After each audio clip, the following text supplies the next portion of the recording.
In compliance with notification requirements of Ohio's open meeting law, notice of this meeting has been publicly posted and major public media has been notified.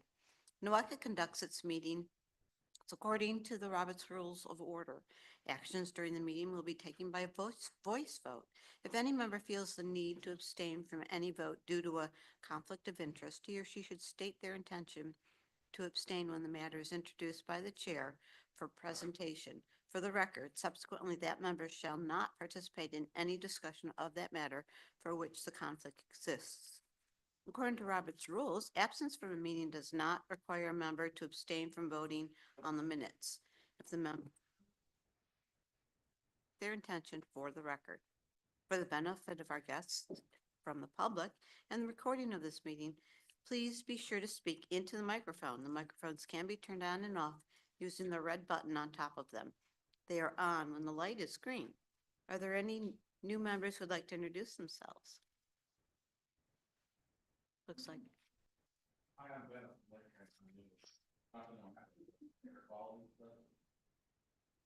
Nice to meet you. Now for the minutes of the meeting for December 20th, they're in your packet. Do we have any corrections or additions to the minutes? May I have a motion to approve the minutes? Gall. Rubin, second. All in favor? Any opposed? The motion is approved. Is anybody signed in for public comment? Chairs report, executive directors. Grace. Good morning, everybody. So just a couple of things, an announcement on CMAQ program, so congestion mitigation air quality program. The 2025 applications are now available. Projects that are eligible include vehicle and machinery updates, bicycle pedestrian facilities, traffic signal timing connection hardware. And if you are interested, a webinar will be hosted by NOACA on April 9th from 10:30 to 11:30 to help you along with those applications. And the applications are due May 2nd. And of course, the purpose of this program is to improve air quality and relieve congestion. That is it for my announcement. Thank you. Thank you. I do have a question. Are bikes Sure. still in? Well, as of right now, everything is still in. Okay. We have not received any official notification to tell us to do anything different. Great. Thank you. There are no action items for today's meeting. So now we'll listen to the presentation discussion items. And there's no future action. So for information, the CUI 2025 subcommittee focus areas, Joe. Calendar year 2025. Go ahead.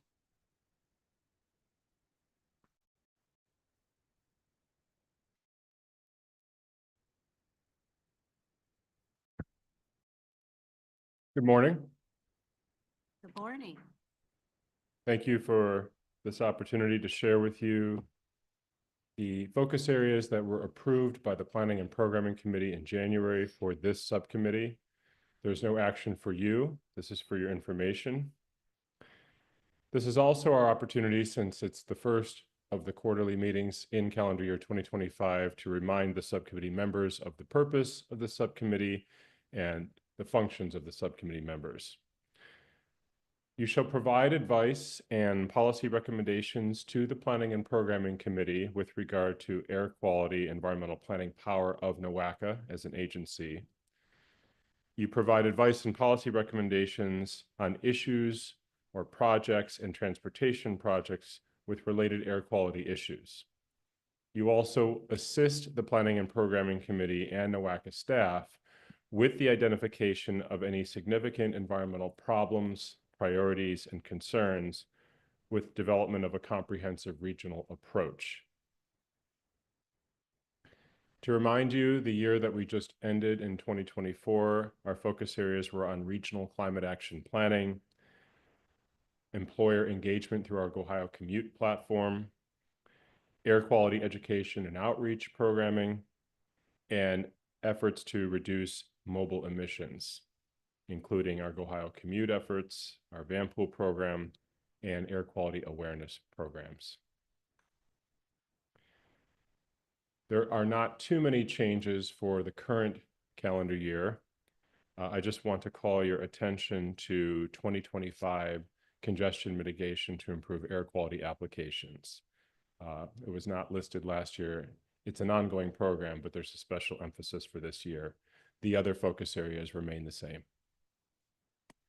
We will craft your meeting agendas and materials to accomplish these focus areas. I'm happy to take any questions.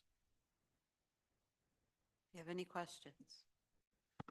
I do have a question for you. Given that Washington DC, the president's orders that he put out, how's that going to affect the climate action planning here at NOACA? How are you working that through as far as your time and effort into that Yeah. going forward? And how's that going to affect federal funding? Yeah, Madam Chair? Yeah. So in response to your question, we have a signed contract with the United States Environmental Protection Agency as recipient of a Phase 1 planning grant with its Climate Pollution Reduction Grants program. There has been no change to that contract, including the funding. So we will continue to honor the terms of that contract until we are told otherwise. And the contract was reaffirmed at our March 10th meeting with our project coordinators out of Chicago, the Region 5 office of US EPA, that nothing has changed. So we are on schedule to continue that work. The award period is through the year 2027. Our next deliverable is the Comprehensive Climate Action Plan that is due December 1st. And we also have a status report that is due by NOACA at the end of the award period in the summer of 2027. Thank you. Any other questions? But hearing none, thank you, Joe. The Air Quality Public Education and Outreach presentation, Kate, I think you're going to give that.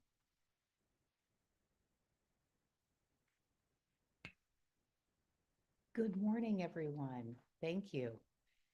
I am Kate Menning. I'm here to talk about the public education and outreach that was done for air quality in the past quarter. This item is for information and presentation only, and you've received previous updates on all of this information. So first up, air quality advisory days. Our public communications methods, including advisories and direct contact to people who have signed up for our air quality advisory days. We did not have any communications this past quarter. So we're, going into new season. So I'm sure that Joe's going to talk more about our advisories in a later presentation. Climate pollution reduction grant, the engagement around that. We continue to do public engagement in the counties surrounding Cuyahoga, so Geauga, Lake Lorraine, and Medina. Our focus here is on LIDAC communities, and we're currently still coordinating an engagement session in Geauga for the planning process that Joe has mentioned previously. Some continued media messaging that we're doing on air quality and Ohio Commute specifically. Radio and Channel 3 WKYC media campaign messaging has been going out. Specifically, we were supporting the Northeast Ohio Loves Transit Challenge that we had some great participation in February. We had radio advertising. We had a couple of TV spots that were played, and I just wanted to share one of each of those with you. So. Fall in love with transit during the month of February with the Northeast Ohio Loves Transit Challenge sponsored by NOACA. Choose public transit, log your trips for a chance to win weekly prizes. Visit noaca.org for details. I know that they were shared on various Odyssey stations that serve this region, and I know I heard them a couple times, so it was kind of exciting. So the TV spot is a little bit shorter. On the Go is sponsored by NOACA. To compete for amazing prizes, visit ohiocommute.com to learn more. And it was basically just that graphic that was shown on the screen. So that's we have, you know, new ideas coming up all the time for these types of media messaging. So stay tuned for more. Our challenge events, of course, the February Transit Challenge ran from February 1st through 26th. We had social media presence on Facebook and X. We wrapped it up this in early March with our first, second, and third prize winners, as well as a Lake County prize winner for most trips taken. And I just want to congratulate all the participants and thank our supporters for this challenge, which were GCRTA, Lake Tran, and Cuyahoga County. Or University Circle, excuse me, who participated through providing us with some incentive prizes to award to our participants. I did do a presentation to the Cleveland Society of Human Resource Management, or SHRM, to some of their key membership and stakeholders with that human resources management association. They're very interested in things that are related to transporting, from a human resource standpoint, that commuter support system that a lot of their employers are concerned about, getting employees to and from their places of work. So we're in discussions with them about doing a number of different things. They were really interested, particularly in Vanpool and the Ohio Commute platform from that sub-site management standpoint. So if you know of any audiences that would be interested in hearing more about these programs and the influence that these programs would have on both congestion, commuter response, or commuter mobility, and air quality, please just give me a call, let me know. Commuter Choice Awards wrapped up as well in January. We had 5 outstanding winners this year.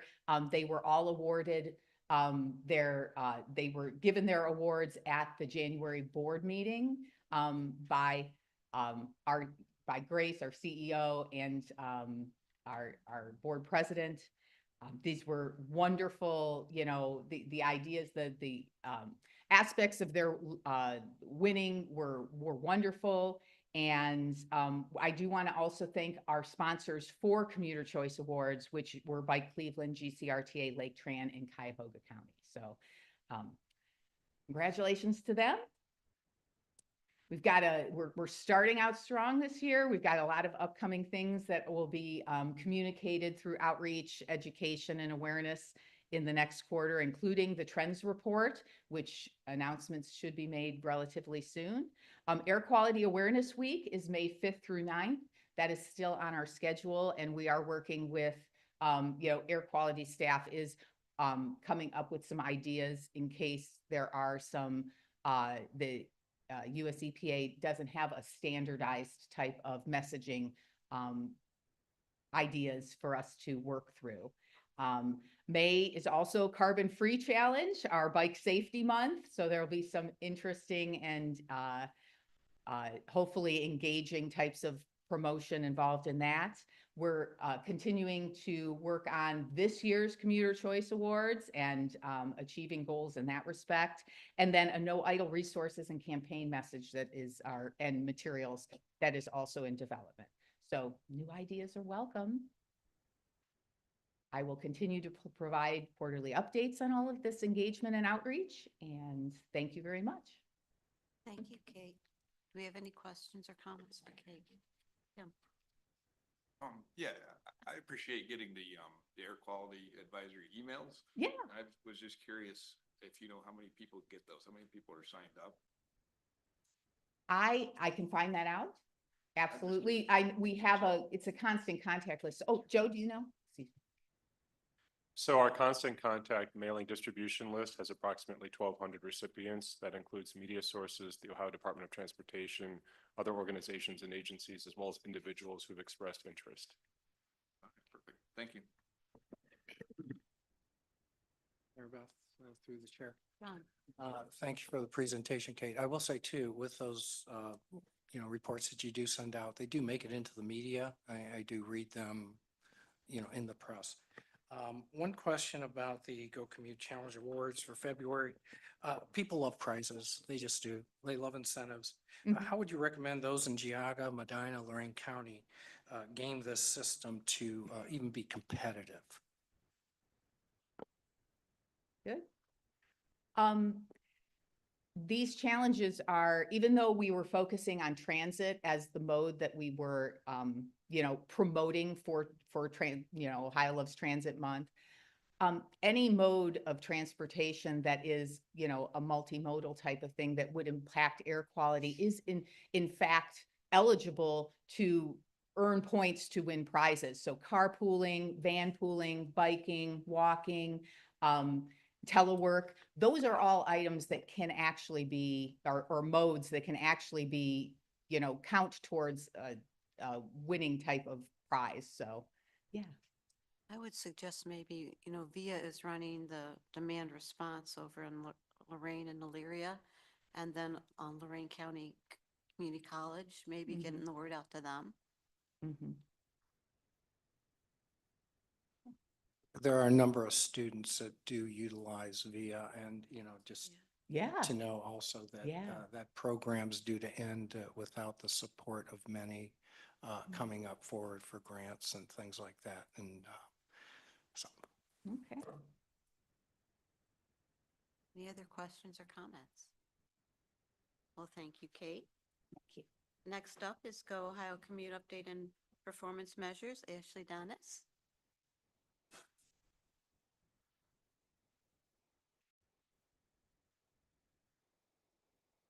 Good morning, everyone. I'm Ashley Dennis. I'm the Air Quality and Rideshare Planner here for NOACA. And as always, no action is requested at this time. We're just doing this for informational purposes only, and we will present quarterly updates to the Air Quality Subcommittee. So some of you, I know you weren't here last year, so just to recap, Go Ohio Commute is our rideshare platform. It launched in April of 2017.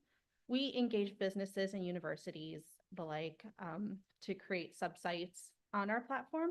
These subsites enable organizations to create targeted incentives to employees and track involvement of employees.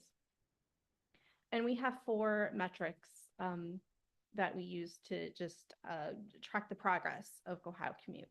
So we have our user metrics, our system-wide performance metrics, outreach and promotion metrics, and platform administration and enhancement metrics. All right, so if we are looking at total users and trips and so forth, for the NOACA region, total users right now that we have on the platform are a total of 8,048 people. The total trips is a little over 192,000. If we are looking at non-single occupancy vehicle trips, so it's like your carpool, your van pool, and so forth, bicycle, that's a little over 170,000 trips.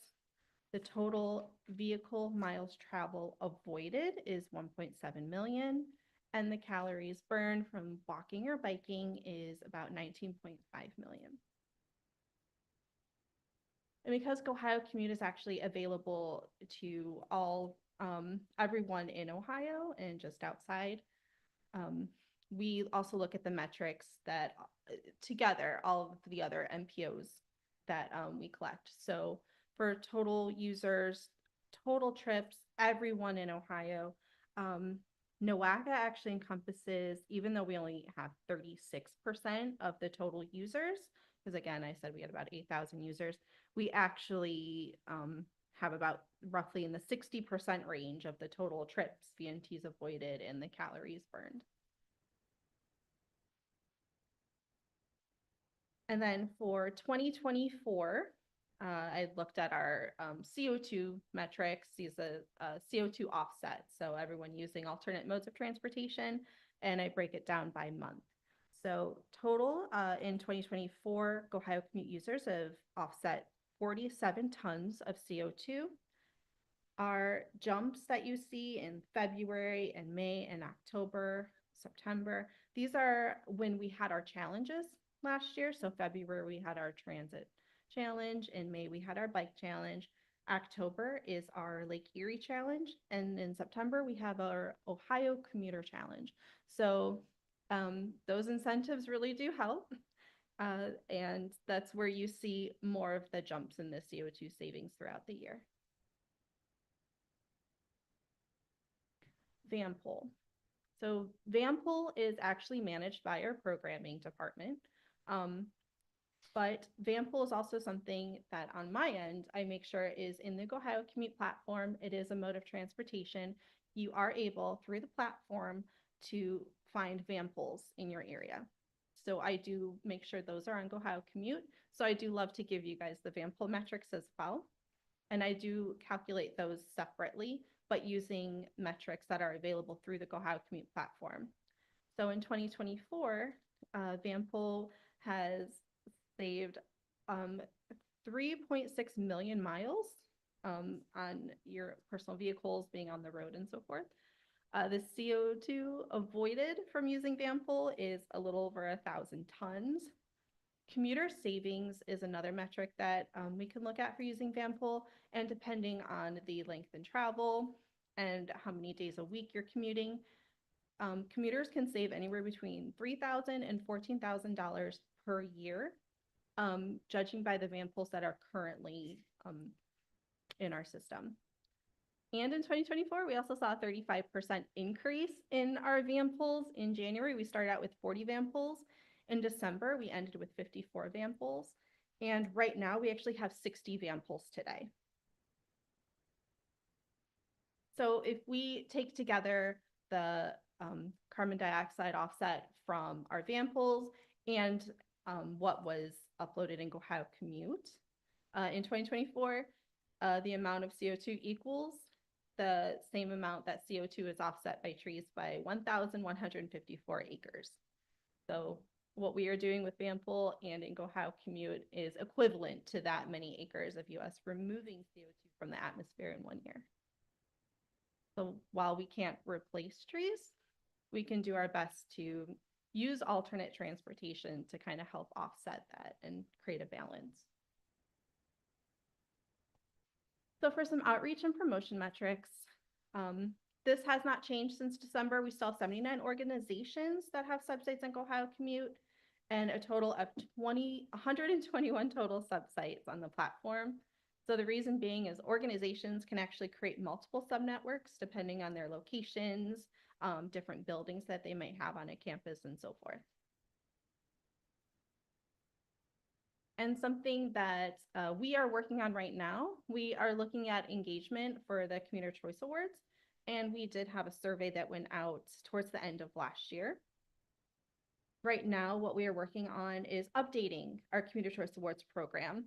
So working air quality and public affairs, we're working together to assess best practices of the program. And what that kind of looks like is what changes can be made to the program. We definitely want to keep it accessible and maybe make it more accessible to organizations and businesses. We're looking at what incentives NOACA can offer. I can update the Commuter Choice Awards survey, which I will. We would like to bring back previously participating organizations. So a lot of my research, what I'm doing is reaching out to those organizations who used to participate, reacquainting them with NOACA. You see a lot of turnover in these places. So I think it's very important that we make sure we keep that outreach and we can still keep those connections with the public. And how can NOACA educate GoHio Commute users on updates to the platform? And this is something I just started. We actually had our first one yesterday. So we now have GoHio Commute office hours. I provide quarterly updates on topics related to GoHio Commute. I send out these notifications through a bulk email through GoHio Commute. And I also post it on the dashboard. So there's a clickable link on the dashboard when you go to GoHio Commute, and it'll give you information related to what I will be discussing. I usually pick a topic. Yesterday, I discussed our new Commute Perks program, and then it's also very open. I answer any questions or issues that anyone has with GoHio Commute. And I will be doing that every quarter. And even if you're not a GoHio Commute user, everyone's welcome to come. All right, so some more enhancement metrics and administration metrics. From March of 2017 to February last month, we've had 44 total challenges, the latest being the Northeast Ohio Loves Transit Challenge. We have 57 employer incentives, 182 events. One of the events being the Bike Cleveland advocacy training. Events are just another area of Ohio Commute. Anyone can post an event, just anything that's happening in your region that you think people might like to view, come to, and it allows Ohio Commute users to create carpools to those events as well.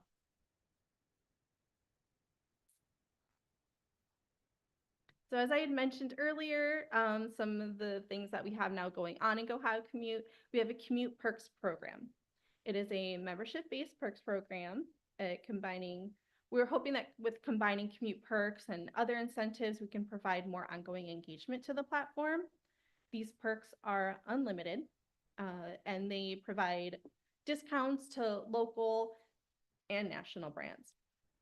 So at the bottom of everyone's dashboard on Ohio Commute, you'll see on the left-hand side, there's now a Commute Perks button. Anyone who logs at least 5 days of trips, of alternative trips, so anything that will help offset CO2, you will be, you can click on that link and it'll take you to another site where we have a member portal, and you can, by searching for specific brands, filtering by category, you can scroll down and you can see all the different organizations, businesses that will promote something, and you can get discounts off of that. So we also have, this is coming up, we have our Ohio Commute app. So now you can just download it on your phone. It makes it much easier to log trips. You can look at challenges. Most people do things on their phone anyway. We're hoping also that will help gain some traction and more engagement on the platform. So it's tentatively right now, we are in beta testing, but it's supposed to be available May 1st. We're looking at the challenges, recording trips and logging trips, making sure everything works properly. We are able to, we as in NOACA staff, we're able to update some of the content on there as well. We have FAQs and information related to contact support and the organization itself. So that is what the app will look like. And these are some screenshots of what the app looks like as well. So if you see on the left, that's our home screen. From there, you can see the rewards and achievements, any announcements. The second one over, you're able to log trips, just like on the dashboard on Ohio Commute. The third one over, you're able to now record a trip. So if you do not want to add your starting point and destination as before, all you have to do is get in a car, hit start, and it will record your trip from start to finish and automatically upload that onto Ohio Commute. And then you're also able to update your account information as well through the app. So again, I will have more information hopefully at the next subcommittee meeting. Hopefully it will be live, but right now we're just in beta testing, but this is what it's going to look like. All right, and I'll just continue to provide quarterly updates on the platform. If anyone has any questions, I'm here. Any questions for Ashley? Let me double check. I believe it's just Go Ohio. Okay, Go Ohio. That's what it'll come up as. I think if you are searching for it online, it should be, if you just type in Ohio Commute, you'll be able to find it that way as well. Thank you. You're Great job. welcome. Without any questions, we'll go to the next one. Calendar year 2025 air quality forecast accuracy through February 28th. Dr. McDonald.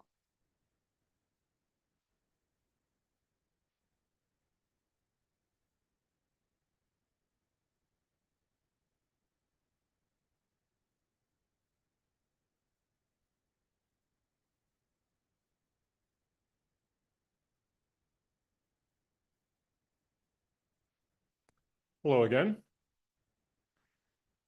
So We have this conversation every time we meet, and this is always the least exciting of the air quality forecast verification reports because not much has happened through the first part of the year. Just a reminder for those of you who may not remember or are new, NOACA forecasts every day peak 8-hour ground level ozone concentrations and fine particulate matter concentrations. The ozone season remains March 1st through October 31st, so we just started forecasting ozone this month. We will conclude Halloween.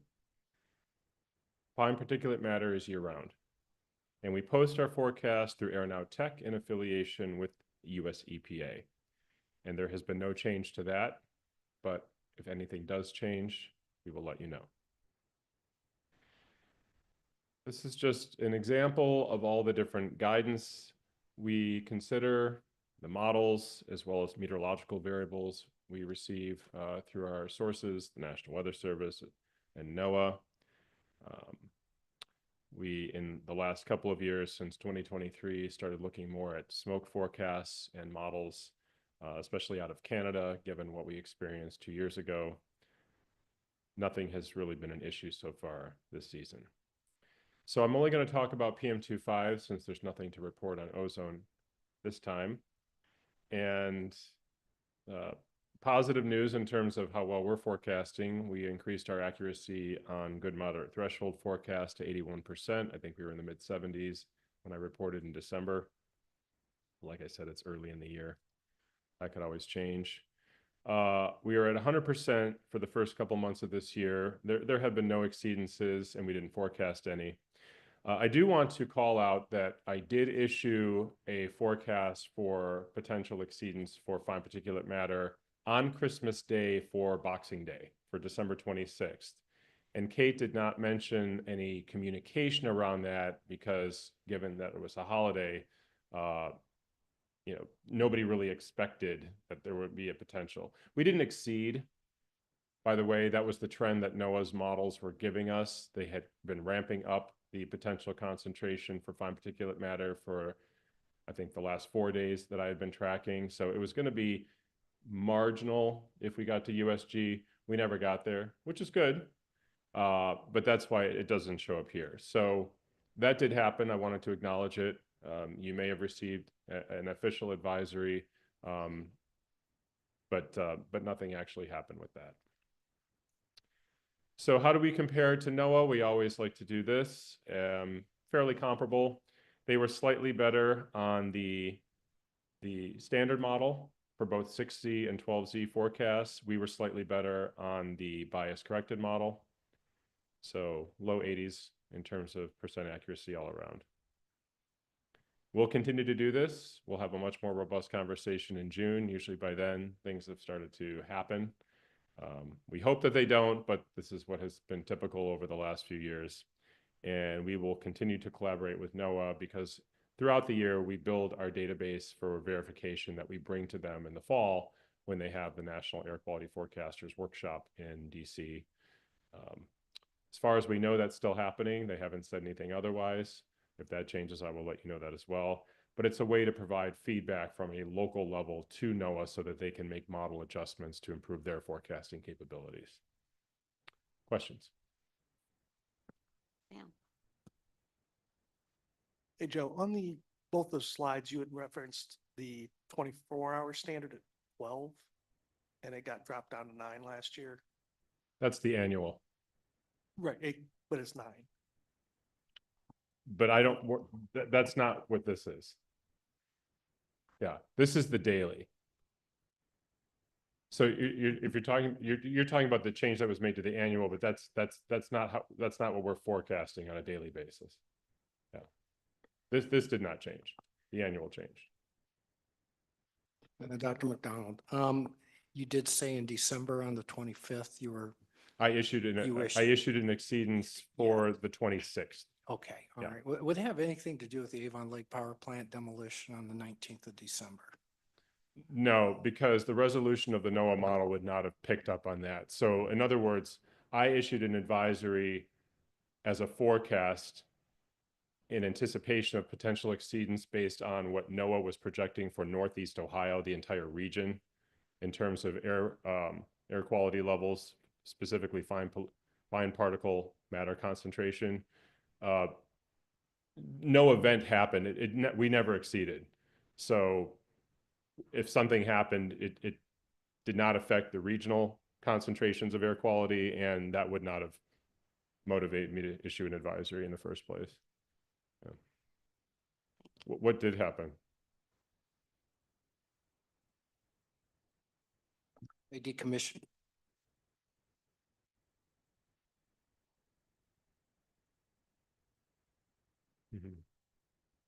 Spring 2025. So the 19th was the first day in December that they had their first portion of demolition.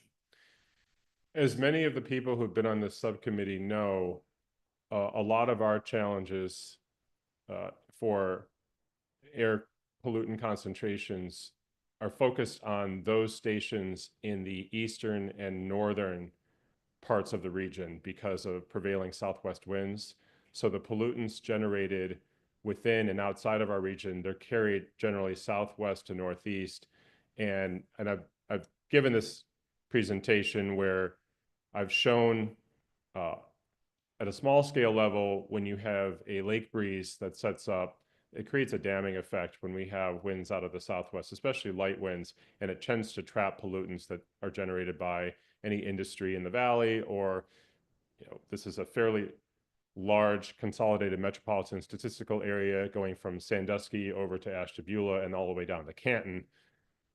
Those pollutants generated by mobile sources are carried to the northeast, and they become concentrated in those stations that are northeast of downtown Cleveland. So yeah, I don't know how much impact that would have. Lorain County generally, we generally don't have any exceedance in Lorain County for that reason, because those areas to the southwest are primarily agricultural. You don't have the same mobile emissions sources. So Thank you. Could I add something to Yeah, the go ahead. discussion? Thank you. And just to kind of piggyback on, Joe's doing the forecasting for for potential exceedance.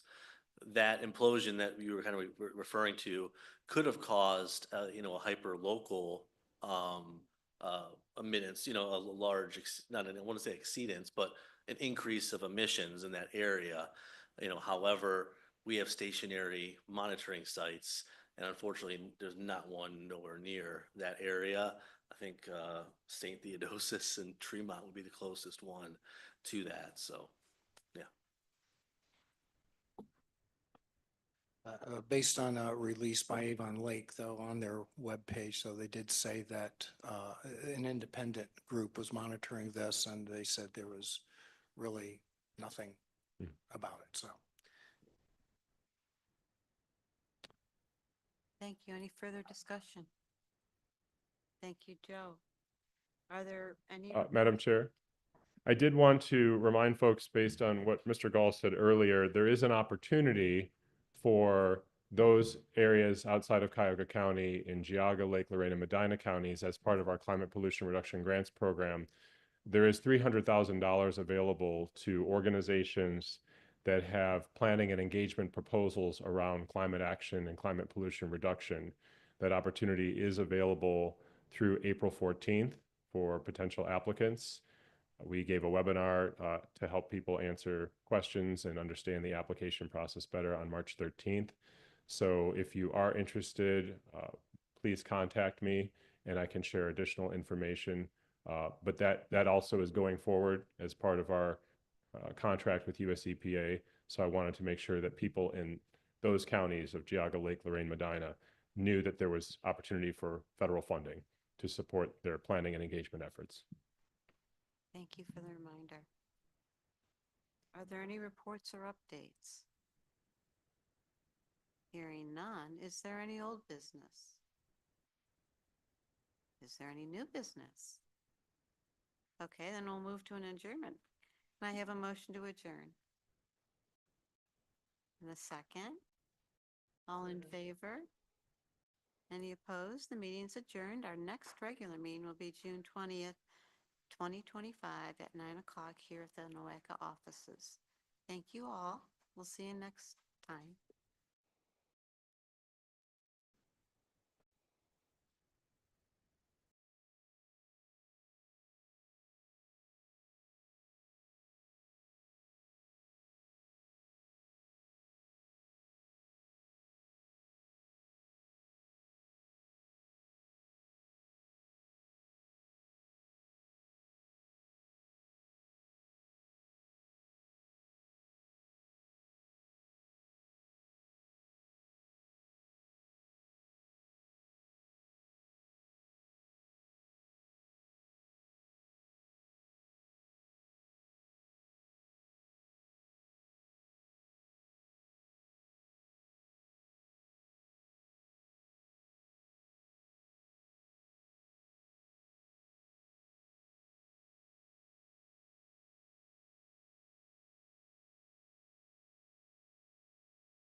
Thank you. Okay.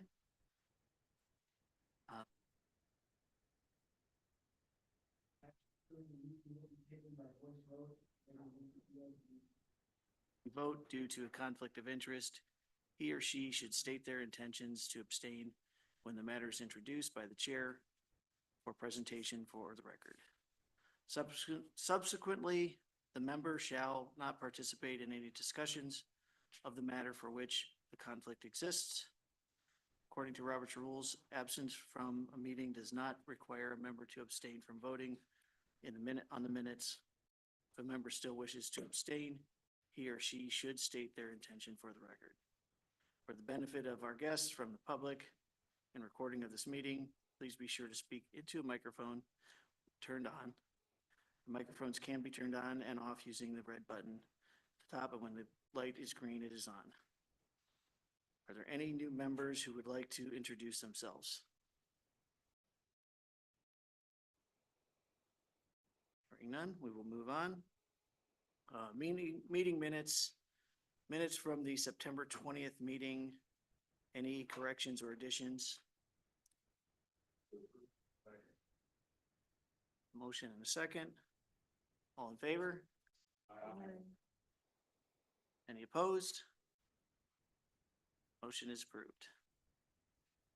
Meeting minutes from December 20th. Any corrections or additions? We have a motion to approve. And second. All in favor? Any opposed? Motion is approved. Next on the agenda, Advisory Council and ODOT updates. Bicycle and Pedestrian Advisory Council Chair Kara Williams. I'm filling in as her alternate today, and we have no significant updates to update anybody on. Thank you. Safety and Operations Council, Vice Chair James Kuzner. Not here. Transit Council Chair Shannon Ryan. Not present. The summary can be found in your packet. Meeting update, Matt Walter. Good morning. My only update is the transportation bill has passed the House and Senate. It is on the governor's desk. We anticipate he'll sign it next week. Very good. Thank you, Matt. Public comments. Anyone signed in to speak today? No, nobody has signed in. Chair's report and Executive Director's report. Is there an Executive Director's report today? Good morning, everyone. I just have a couple of announcements. The first announcement is that we have opened the application process for our CMAQ grants, and that's Congestion Mitigation Air Quality Program. Eligible projects include vehicle or machinery updates, bicycle pedestrian facilities, traffic signal timing, connection hardware, roundabouts. There's a number of things that are eligible that would eliminate some emissions and improve congestion. We will host a webinar on April 9th. If you're interested in participating to get a better understanding of the grant program, and then applications are due by May 2nd.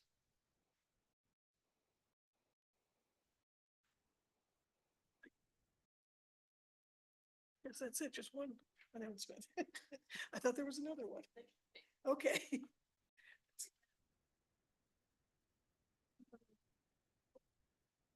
What am I doing wrong?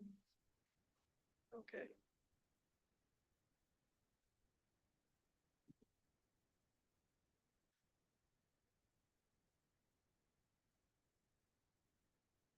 Here we go. The other one is that we have opened up the application round for enhanced mobility for seniors and individuals with disabilities, otherwise known as Section 5310 program.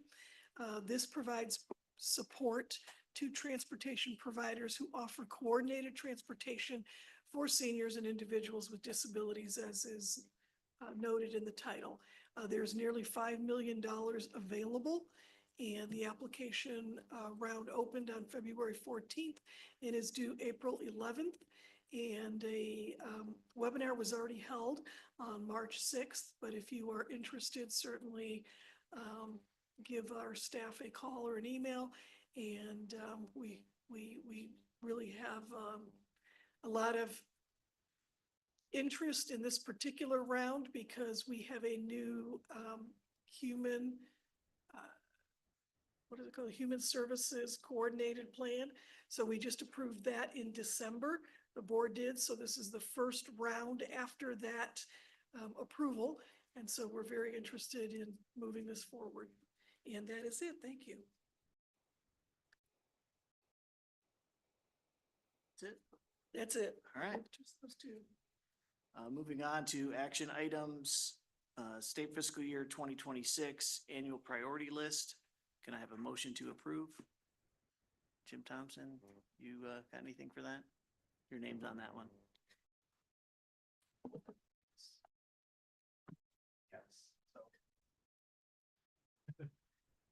Yes, thank you to the chair. Yes, so the first action item is the NOACA annual priority list, also referred to as the APL.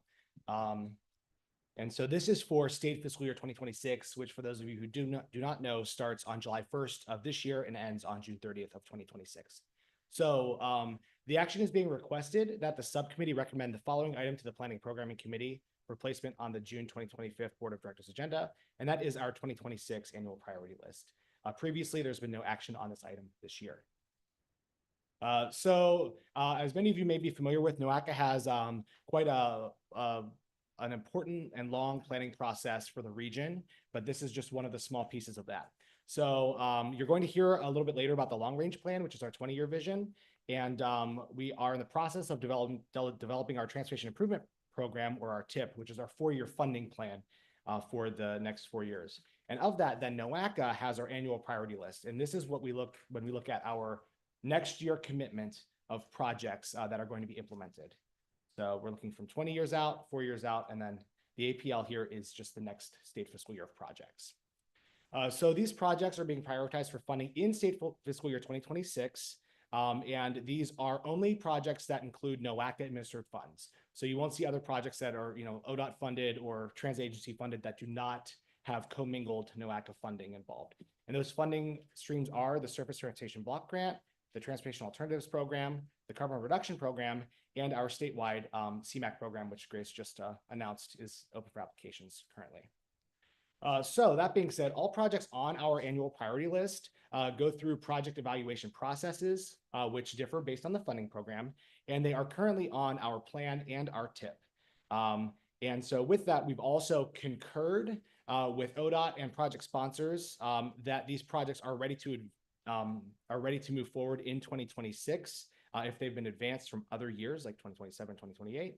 And this is actually also the basis of our NOACA program, capital programs performance measures, which we also present to the Finance and Audit Committee at each of their meetings. Okay, so our annual priority list for state fiscal year 2026 contains 25 projects totaling $68 million in funding. Any additional funds that are made available through 2026 may be expended. So we may advance projects to 2026 from future years based on the hierarchy that was approved by the Board of Directors in September of 2015. And so when we do have additional funds, we do consider reducing planned debt requirements, which are usually surface or state infrastructure bank or SIB loans. We may advance future TIP projects from future years into the current year. We may fund new projects, and also we may approve cost increases for existing projects for the current year. This chart demonstrates the distribution of funding by project work type. And I should note this is the primary project work type. Some of these projects may have other secondary and third work types that are included. So the majority of the NOACA funding for projects is towards roadway minor rehab projects, of which there's 45% of the budget of those projects in state fiscal year 2026.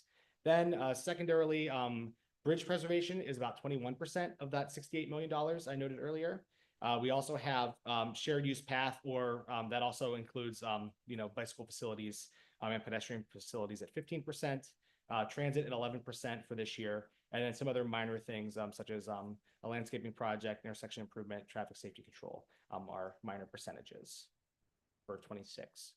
And then, they are broken out in this presentation by that primary project type. I'm actually going to go kind of quick through these because the information is in your packet and we have a packed agenda. So, we do have that bridge that's really just, our Rockside Road bridges. It's one project, but it's quite a significant budget. We also have an intersection improvement in Medina, traffic safety control in Mayfield Heights. Our roadway projects are here. We have quite a handful of them. This is Cuyahoga, Geauga, and Lake County projects. And then here we have the roadway projects in Lorain and Medina counties for this state fiscal year. And then we also have our bicycle and pedestrian projects, which are in a handful of NOACA counties, and our transit projects, which suffice GCRTAs, rail car replacement and bus replacement programs. Okay, so pending board approval, NOACA will manage the state fiscal year 2026 program to ensure the expenditure of all available funding during that fiscal year. And that does include potential advancement of projects from future years. And we will also continue to report this to the subcommittee on the status of projects. Oops. I believe there should have been an action slide there. Yeah, sorry about that. So then let me go back to the front here. Oops. There we go, went too fast.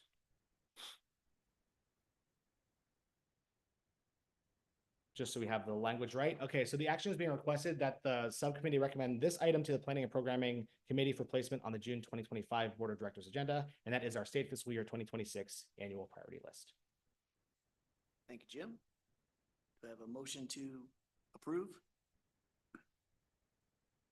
Motion? And a second? Thank you. I have a quick question. I don't know, I'm a councilman in Willowick.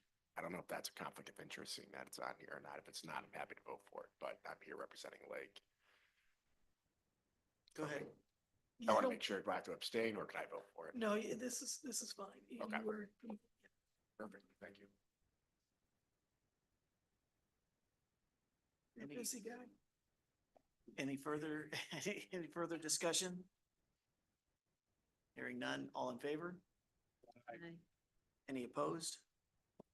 Hearing none, motion is approved. Next up, functional classification amendment, Derek Taylor.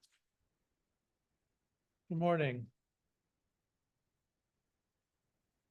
The item being, the action being requested is to recommend this item to the Planning and Programming Committee for its consideration and placement on the June 2025 Board of Directors agenda. And specifically, it's to revise 2.5% or 2.5 miles of the Berea Freeway from the Eastland Road to I-71, from a principal arterial other classification to a principal arterial freeway / expressway.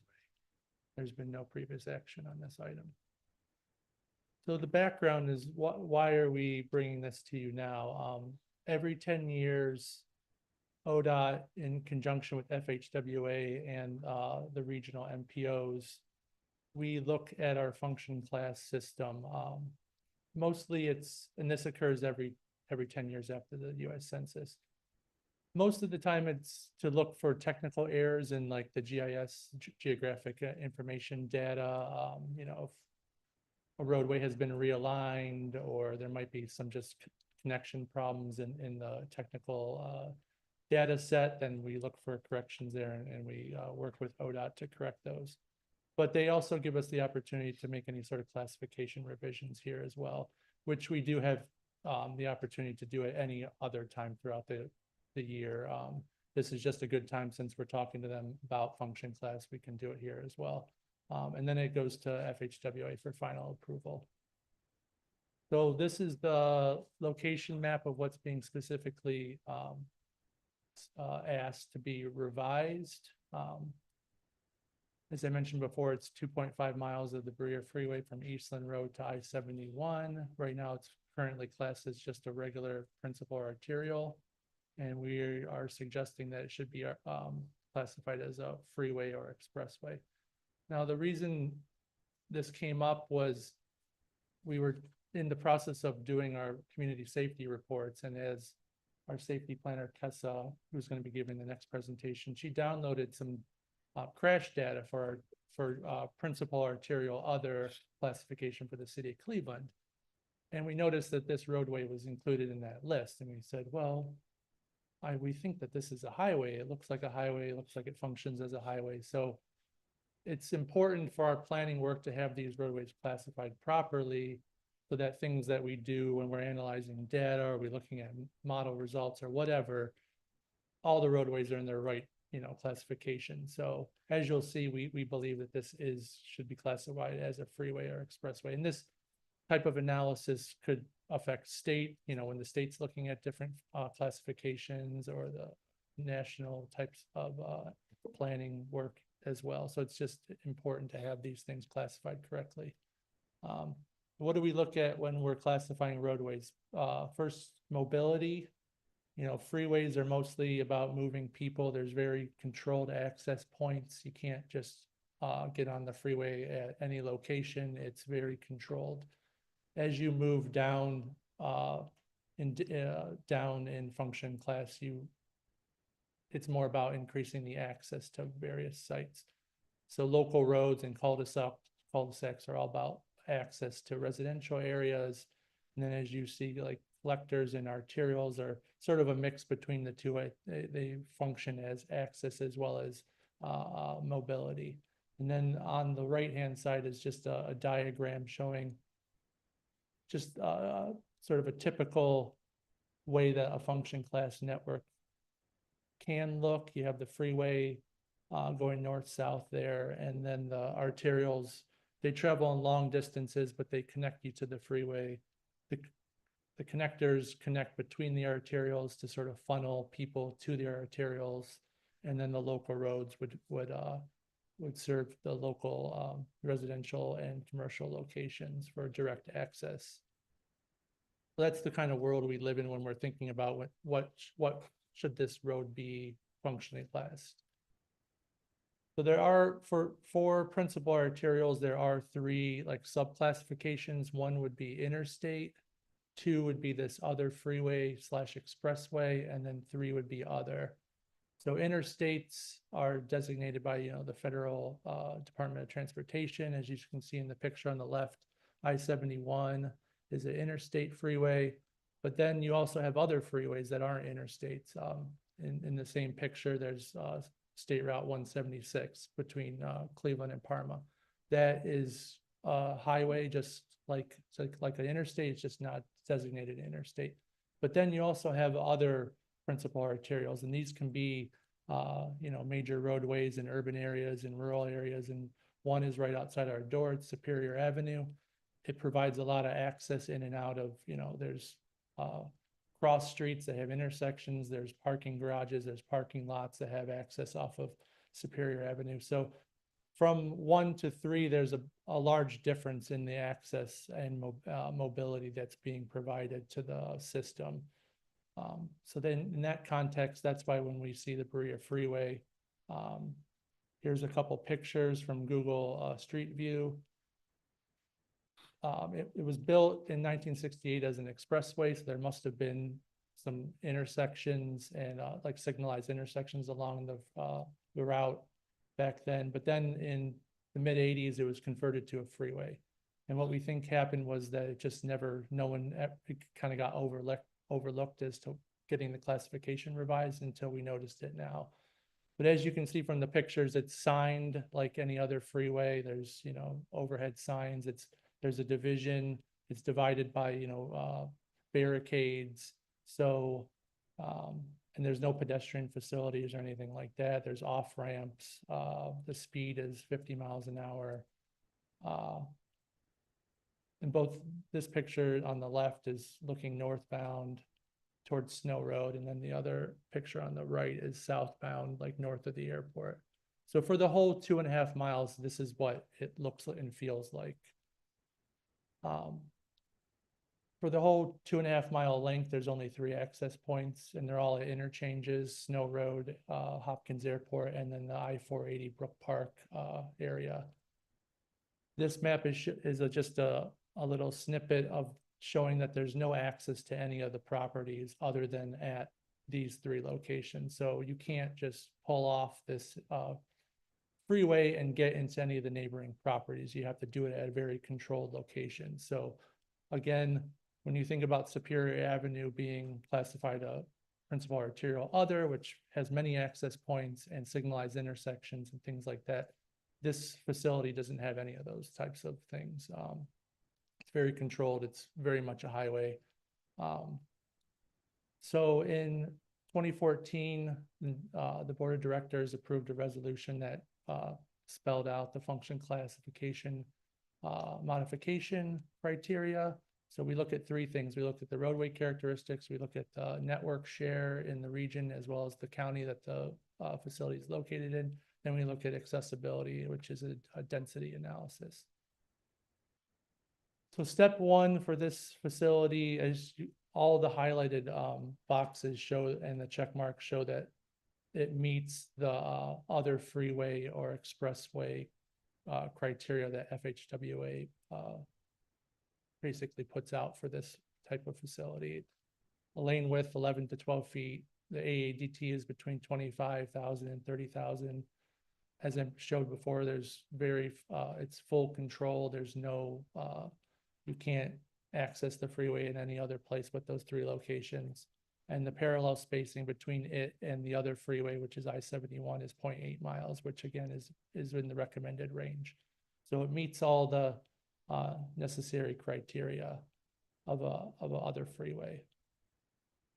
Then we go to the region's share. So this is, FHWA has suggested ranges for functional classification network to basically to see if your network's balanced, if you don't want to have too many of one classification and too little of another.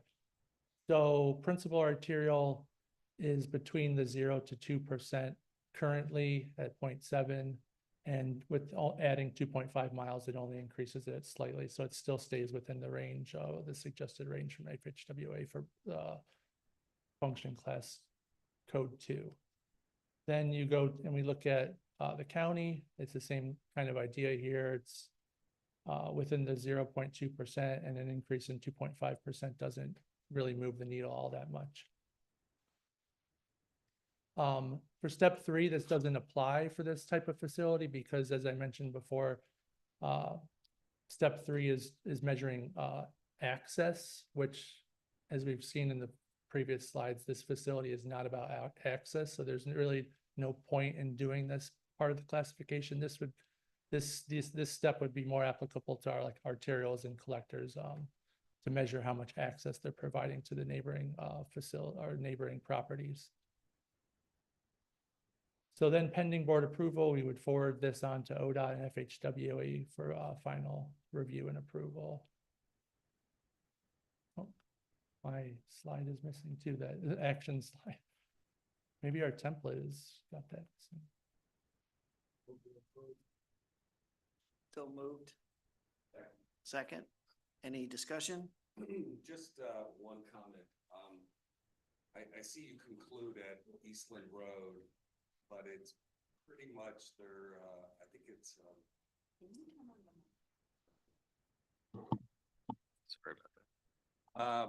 Right now it concludes at Eastland Road, but I think the facilities are fairly similar all the way up to Sheldon, which is the next pass up.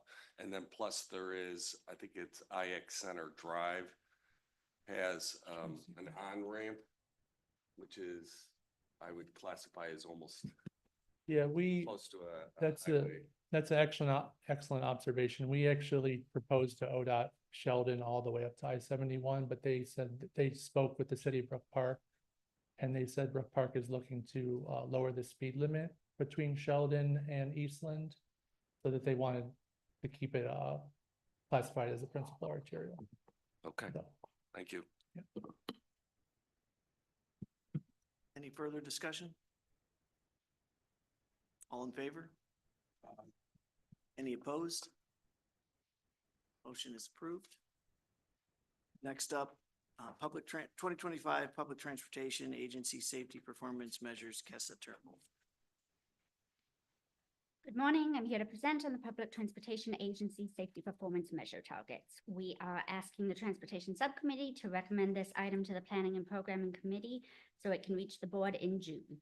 Last June, the board passed Resolution 2024-037 to approve the current Regional Transportation Agency Safety Performance Targets, since this is an annual item. Public transportation providers and state departments of transportation must establish safety performance targets to address the safety performance measures identified in the National Public Transportation Safety Plan.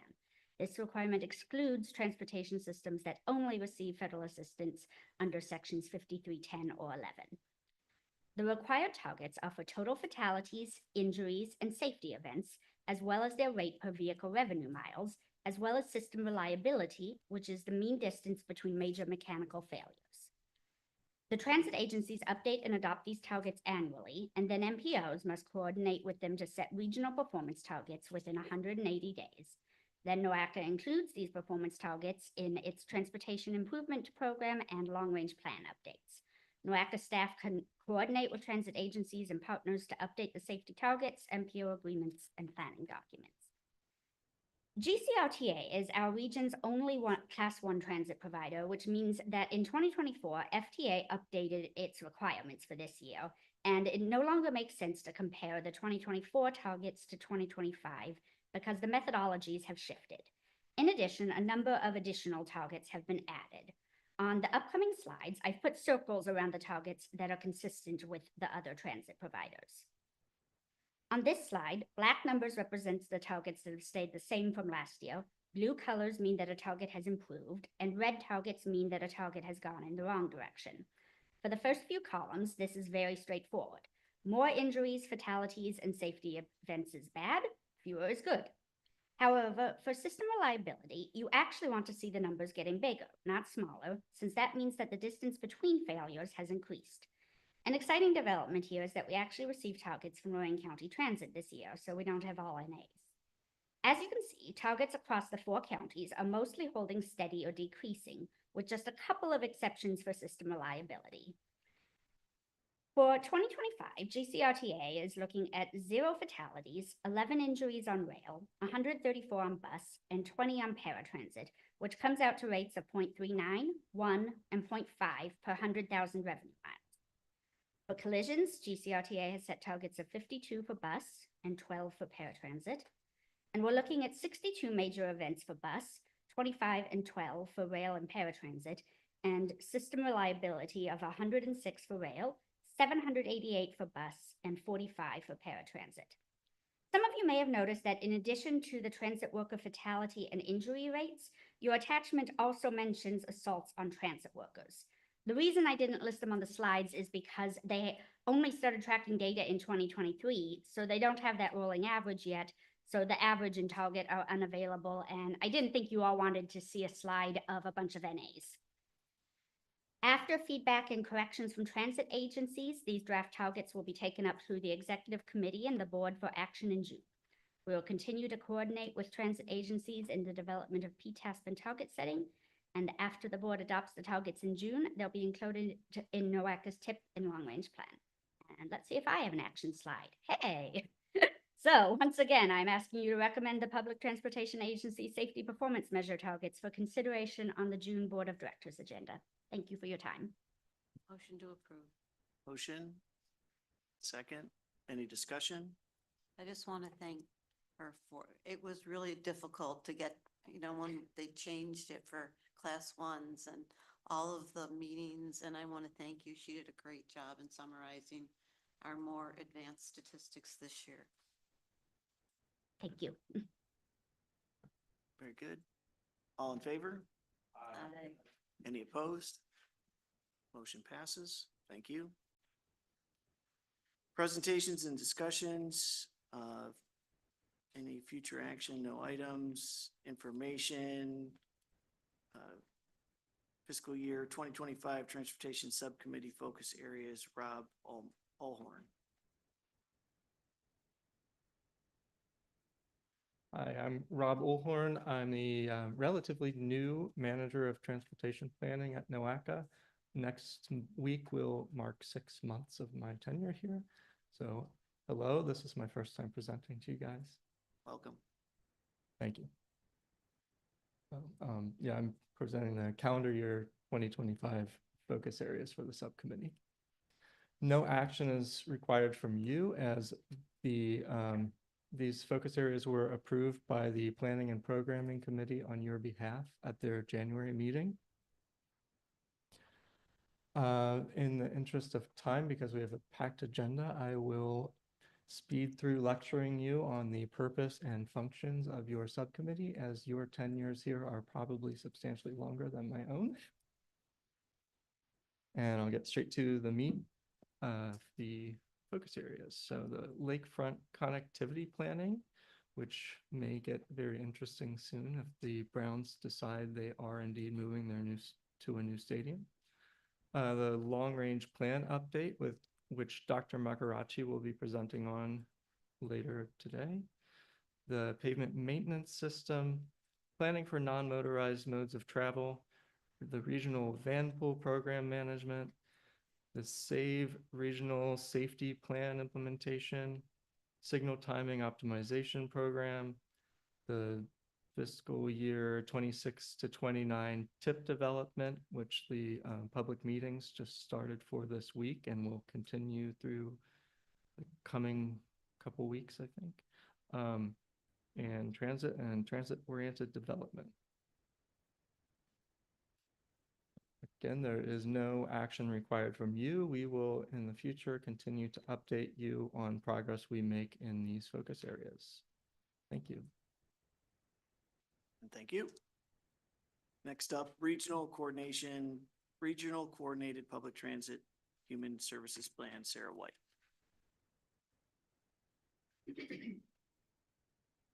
Good morning. My name is Sarah White. I'm the planner in the programming division.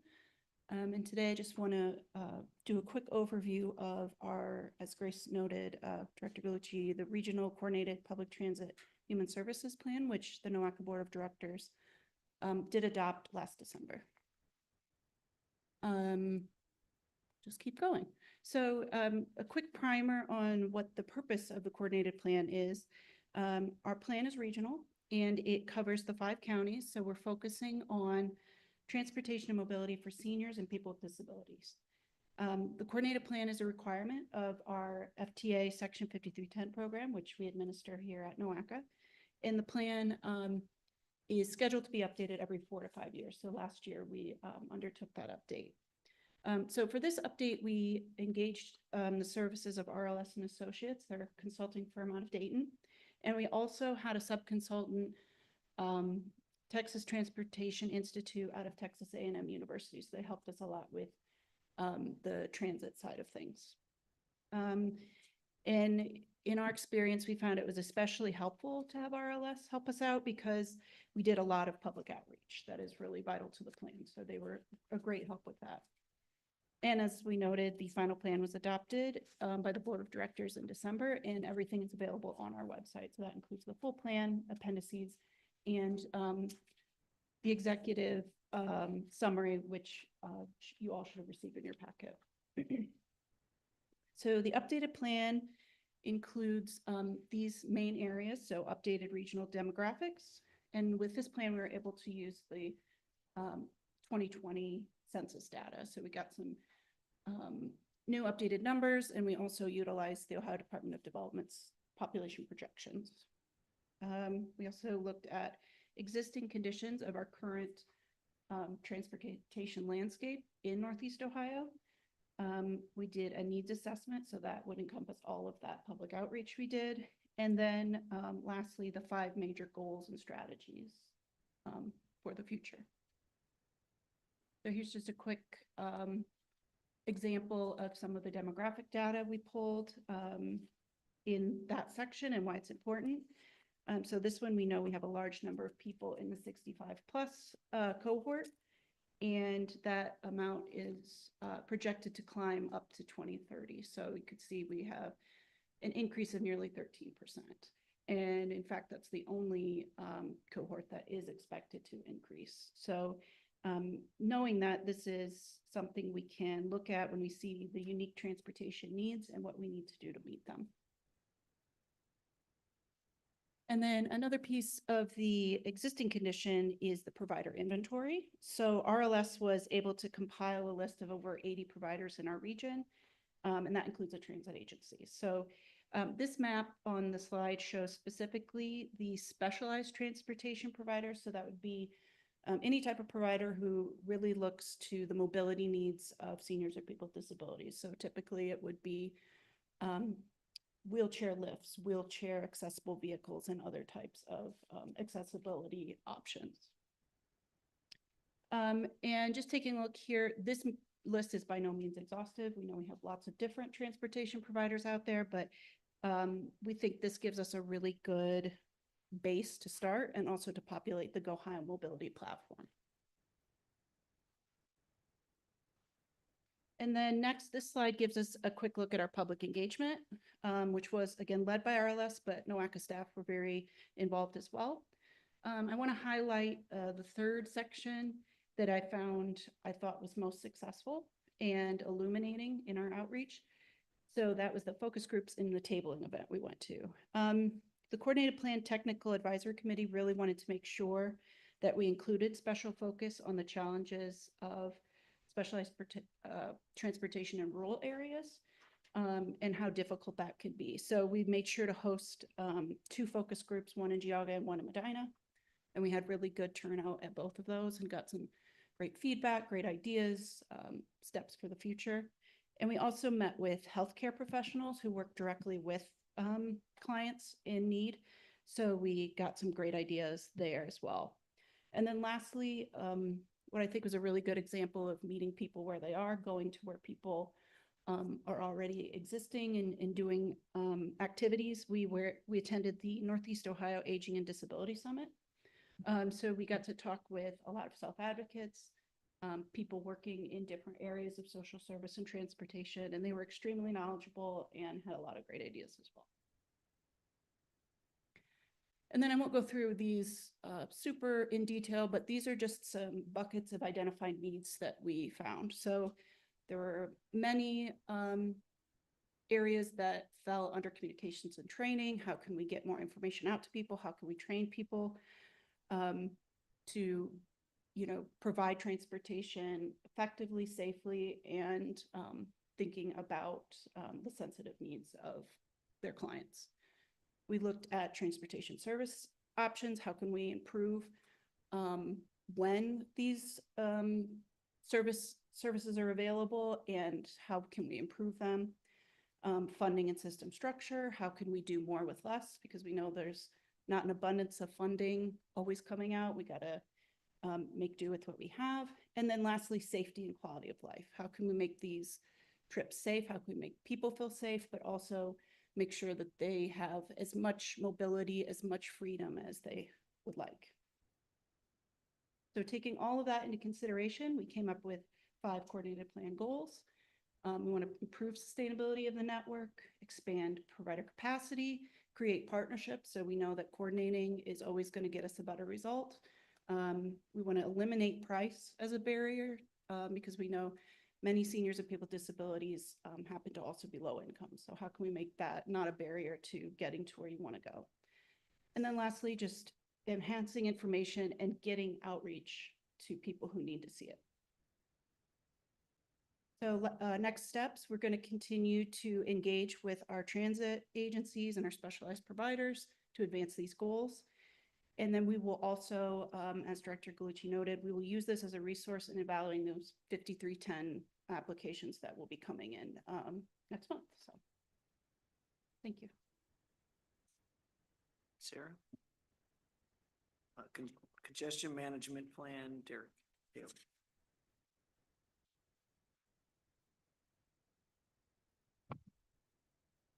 I'll be speaking today about the congestion management plan update. That's actually a portion of our long range plan that Dr. Makaracci will be presenting following my presentation here. So no action is requested. Previous action were that these planned objectives and performance measures were developed as part of the LRTP of ENEO of 2050 4 years ago in 2021. So some background, as I mentioned, the congestion management plan is a part of our overall long-range plan. So, and it focuses on traffic congestion, ways to mitigate traffic congestion, reduce it. The arrow to the right says, you know, a multimodal system is often one of the mechanisms to help reduce congestion. So we look at those types of performance measures. And then we also, in the 3rd year and 6th year, have a plan to evaluate our performance metrics to see how the progress we're making as a region in this regard. So a congestion management plan consists of these various steps. You come up with your, and we're in that sort of update loop currently right now. So we've taken some of the progress evaluation, which you'll see here, and then we're going to be developing some more objectives and performance measures, as well as we've done some initial traffic congestion analysis. And then what would come out of this plan would be, you know, these mitigation strategies, and then prioritizing and implementing the projects to help alleviate the congestion. So I'm going to be going through a list of performance measures here. Some of them are new, so we won't have like historic base and target data to look at, but some of them are not. Like this first one would be to reduce percentage of vehicle delay during the typical AM and PM peak periods. In 2020, the value was 14%. Our target was to decrease by 2%. And as you can see here, we have achieved that because in our latest number, we have a 9% total vehicle delay during these time periods. So our targets moving forward would be to decrease that percentage, you know, slowly over time, you know, a few percentage points each decade. Then new for the plan would be these next two, and these are actually FHWA performance measures. And the one caveat for these is that they're calculated, FHWA asks us to calculate them for the urbanized area. So these would be the only two that have that calculation method. The rest of the metrics you're seeing or will see are for the 5-county NOACA region. So annual hours of peak excessive delay, what that means is what they define excessive as if you're traveling 60% or less of the speed limit. So all that time you would be spending traveling that slower speed they deem, FHWA deems excessive. So for example, what is it? If you're if the posted speed's like 60 miles an hour, 60% of that I believe is like around 35 or 36 miles an hour. So if you're traveling slower than that speed, that would be deemed excessive. So the annual hours we've calculated for our current situation would be 2.4 million. Again, this is for all the people in the urbanized area. And then our goal would be to reduce that by a few 100,000 out to 2050. Then the next performance measure would be that total value that we just talked about per capita. So how much per person are we losing on a daily basis or no, annual to this excessive delay. And the current value is 1.3, so that's not terribly high when you think about it's only 1.3 hours for the whole year. You're traveling very, very slowly compared to the posted speed, compared to maybe some other metro regions. But then the goal would be to reduce that considerably to under an hour by 2050. The next performance measure related to congestion management would be this increase in percentage of non-single occupancy work commutes during the AM peak period. The AM peak periods, the majority of the work commutes occur during this time. So that's why that's been selected. In 2020, it was 16%, and the goal was to increase that by 2%. And as you can see, we have achieved that. We now are estimating that 21% of the work commutes are non-SOV work commutes. And most of that is, can be attributed to telecommuting increasing. And now we had a question last month at Safety and Operations, like, why do we include telecommuting as part of this? Well, those are trips that are not, they in previous decades would have occurred on the roads, and now people are working from home. So that is a viable strategy for reducing congestion, is having people working from home. So they technically do qualify as a non-SOV work trip. They just don't leave their house or their office or whatnot. Then the next performance measures reduce average auto work commute time to the major regional job hubs in the NOACA region. 5 years ago, the average was 38 minutes to these job hubs. The target was to reduce it by 3 minutes to 35. And as you can see, we have achieved that at 28 minutes now is the new average to the major regional job hubs. And again, that's probably due to the post-COVID traffic that we're seeing now. It's just a lot less congested. People are able to get to their work on average quicker. So then the goal, since we have made a lot of progress in this category, we didn't think it was applicable to, we've increased by 10 minutes here. So the target out to 2030, we decided to keep the same and then improve by a minute or two as the decades go on. And one thing I wanted to point out here is, 1 or 2 minutes might not seem very much, but when you multiply that by how many people in the region are taking these commutes on a daily basis, as well as this is just a daily number. So you multiply that, by all the different work days of the year, the minutes add up into economic, real numbers here. So it takes a lot to reduce by just a couple minutes on average for all the work commutes to these major locations. So if it seems like we're not being very aggressive, it's just because it takes a lot to reduce that number quite, but the benefit is still there is what I'm pointing out. These all three are new to the congestion management plan, this update. These are all related to transit work commute times.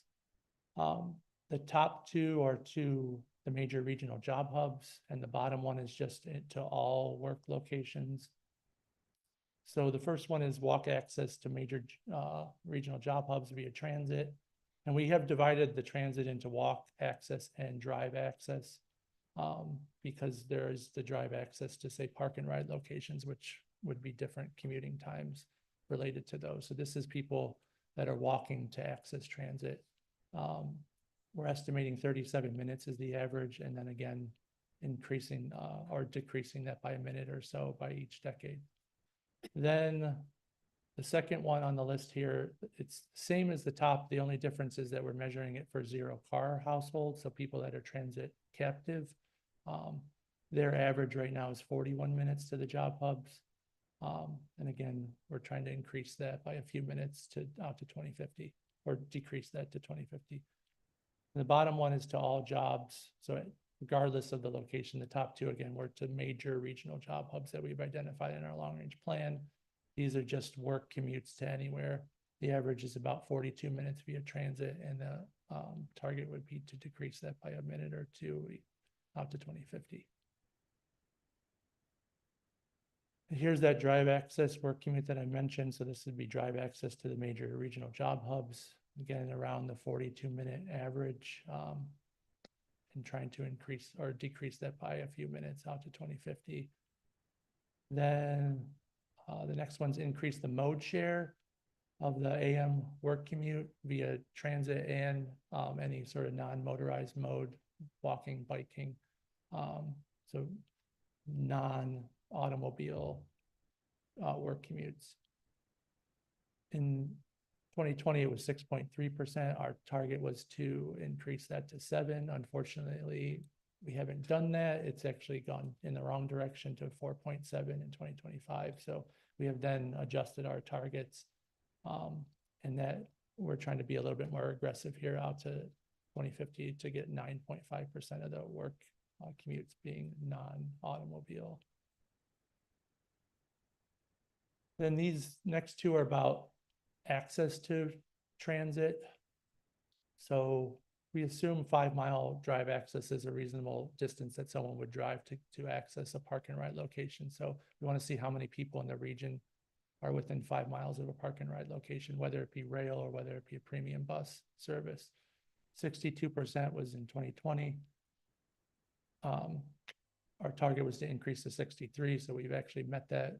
2025, we're at 65%, and again, we want to increase it by a few percentage points out to 2050. Then we have an increase the percentage of people within a 15-minute walk of a transit stop, any type of transit stop. 2020, we had 68% of the region was within 15-minute walk. We wanted to increase that to 70%. We've gone in the wrong direction with there, and now we're estimating in 2025, there's 66% of the population is within a 15-minute walk transit. So now we've adjusted our targets, and then we're trying to get back up to that 70% in 2050. Now, these are a little bit more on the programmatic side from the NOACA standpoint. We have the STOP program, which is the signal timing optimization program. 2020, we had done this on 10 corridors, and the target was to do 10 additional corridors by 2030. Unfortunately, due to like COVID, we had to pause the program, so we haven't done as many in the past few years as we would have hoped. So we've adjusted that target out to 2030 to just do 5 additional ones and then 10 additional for the next following decades out to 2050. And then implement a diverging diamond interchange DDI. This is shown to reduce congestion at interchange locations.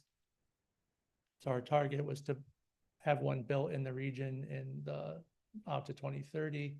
And there is one being planned right now in Solon at the 422 Harper Road interchange. So we've met that target, and then would like to see 2 more locations in the region become a DDI. Then, as I mentioned at the beginning, we've done some initial analysis on the congested locations on our highway, as well as the other parts of our networks, the arterials and collector system. So we want to identify these congested locations, calculate the costs, and then develop strategies to mitigate the congestion at these locations. So here, these 2 maps show on the left-hand side is the AM peak period congested locations, and it's a little small, but you can find these presentations on our website if you really want to zoom in. But there are arrows that show the direction of the congestion, and then the values are the volume over capacity ratio that we're calculating here, which is a measure of congestion. So these are the various locations in the AM and PM on the interstate or on the highway system in the NOACA region. These are like the top 10, I believe. And then we also looked at, interchanges and intersections that we believe are highly congested in the AM and PM. For the intersections and the interchanges, we measured like the approaches, and we did a weighted calculation. So if intersection had multiple approaches that were congested, the calculations would be higher than say one that maybe only had one approach being congested.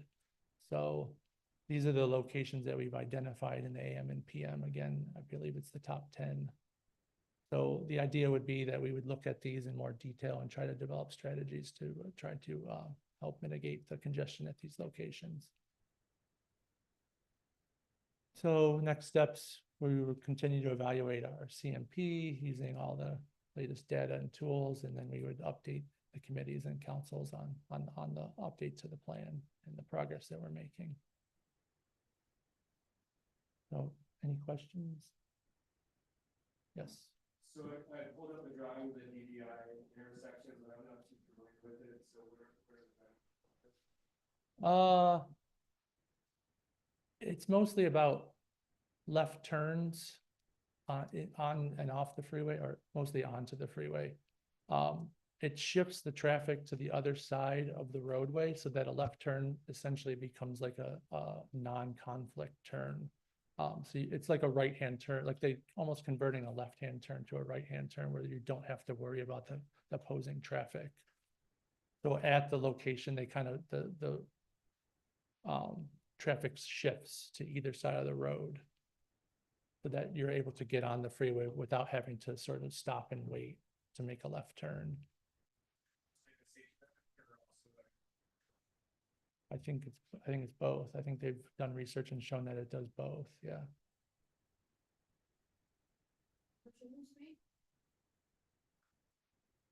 Go ahead. Due to the aging population increasing, and even younger people may have the great physique like some of the older generations. I would like to recommend the consideration that in our future plan, maybe that 15 walking distance to transit, we have to shorten it a little bit, because I will use Cleveland as an example. For the service area for GCRDA, there are lots of places. After you walk 15 minutes, you go to a bus stop without shelter. So for the people already having past injuries, surgeries, elderly people, or people with children, it will be hard to manage that 15-minute walk. Thank you. Yeah, that's a very good point. Thank you. Any further discussion? Not? Thank you, Derek. Next up, Long Range Transportation Plan, Ali Makarachi.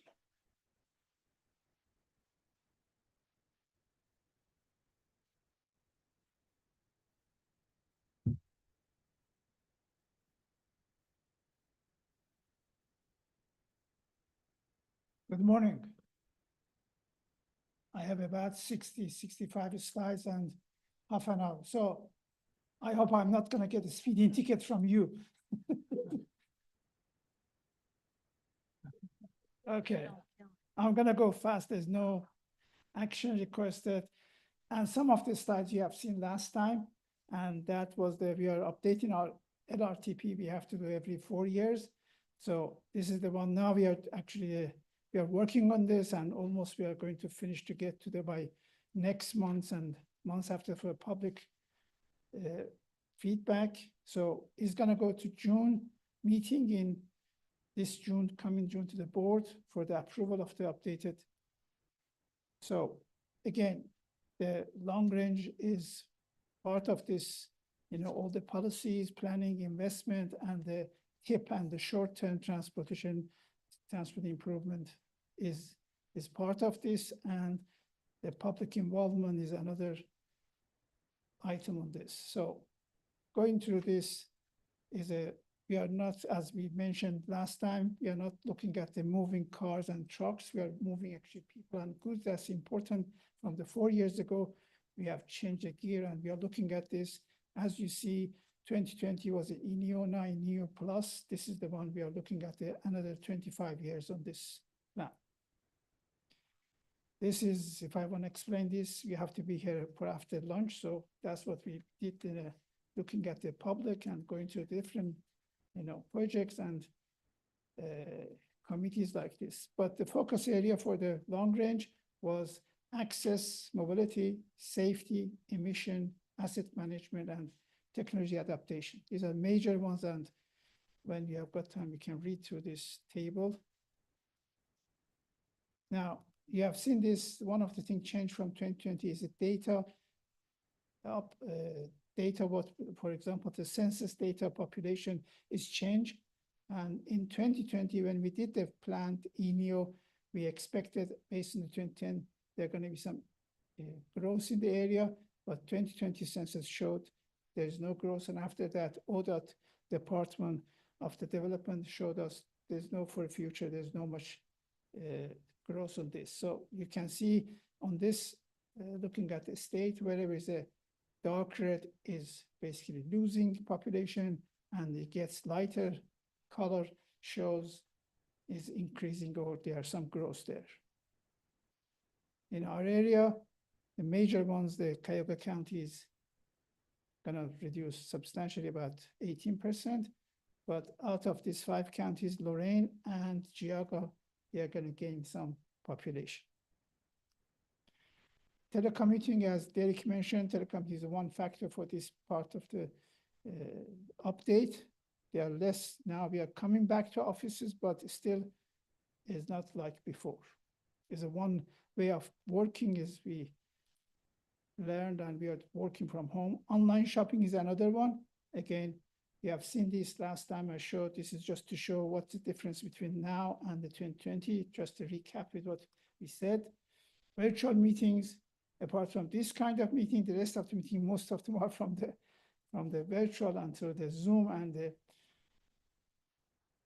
the thing has changed now. We are finalizing the report from the household survey. We did household survey in the last year, 2024. And this is coming to the, looking at the results of the travel survey in our region and adding to our updated and plan for the LRTP.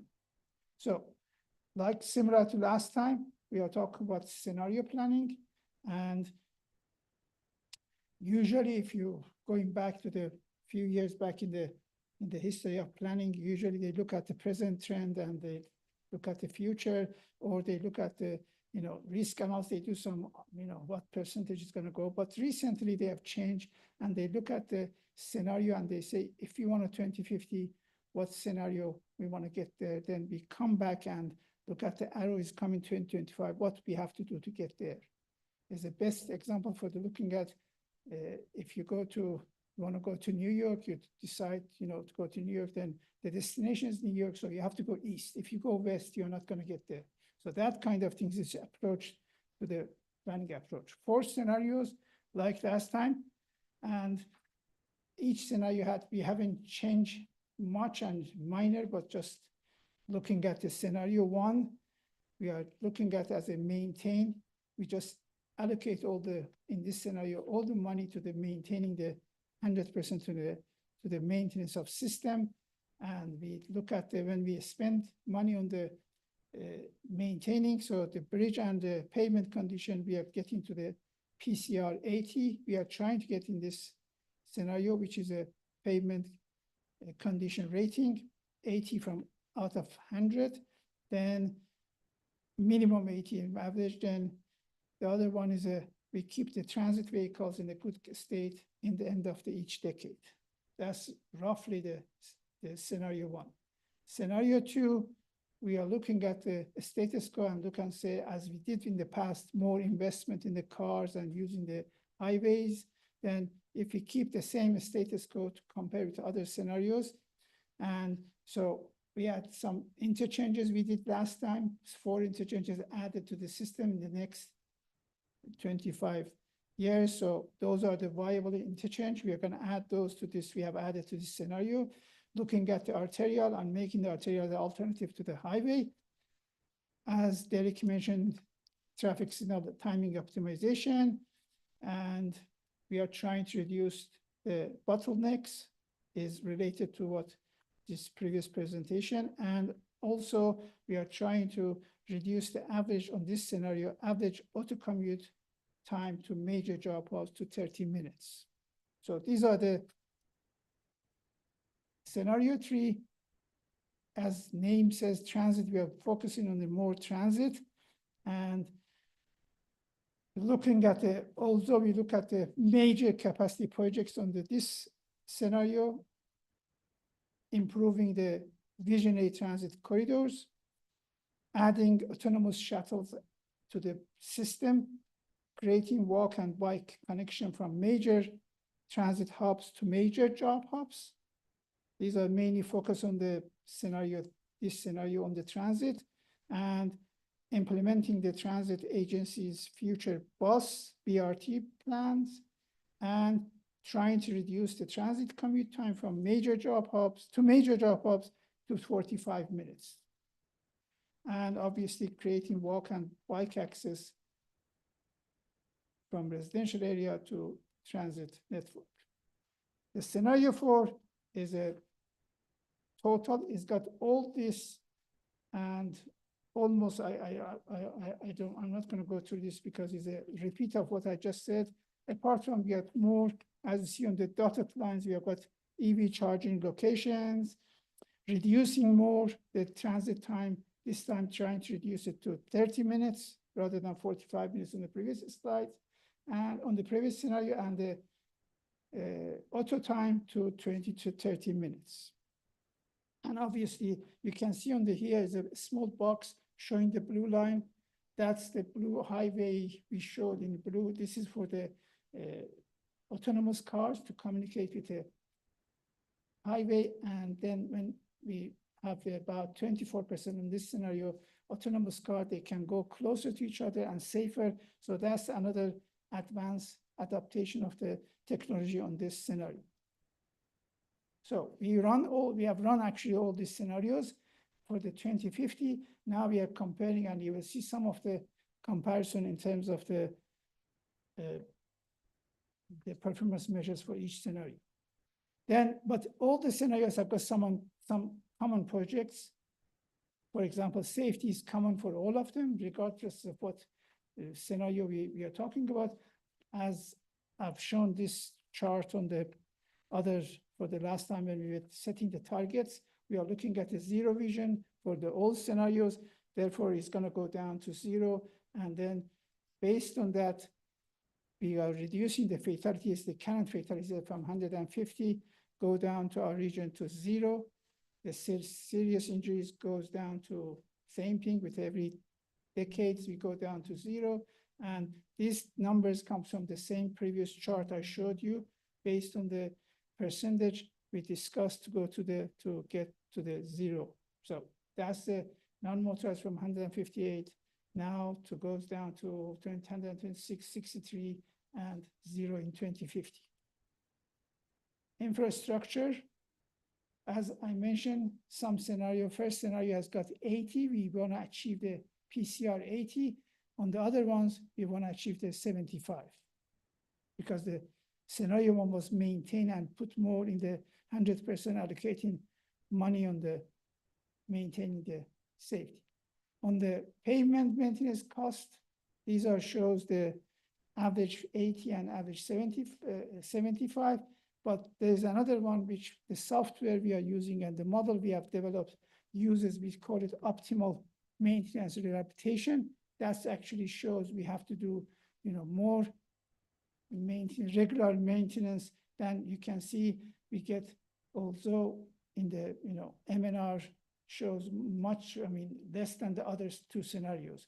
So whether it's 80 or 70, the policy should be to keep the maintaining every year, and this is going to be less. We have the PCR for the MNR is about 88. It's much better than those and less money we put there. Bridge, the bridge condition right now is a 5% poor. This is based on the general appraisal condition of the bridge. We got the data from ODOT, so it's about 5% in the poor. They measure it like a payment from 0 to 100. They do it from 0 to 9. And that's the 0 to 4 is the poor. So it's a 5% there. We need to invest on it and fix it before it goes bad. Then 14% is a fair, 28% is a satisfactory, and 52% bridges are in good condition, which is a 7, 8, 9 in general appraisal. If you want to do that, this is the kind of investment we need to do in $1 million. These are all what you see on these slides. All is based on the $2025, all converted to based on the net present value to the current.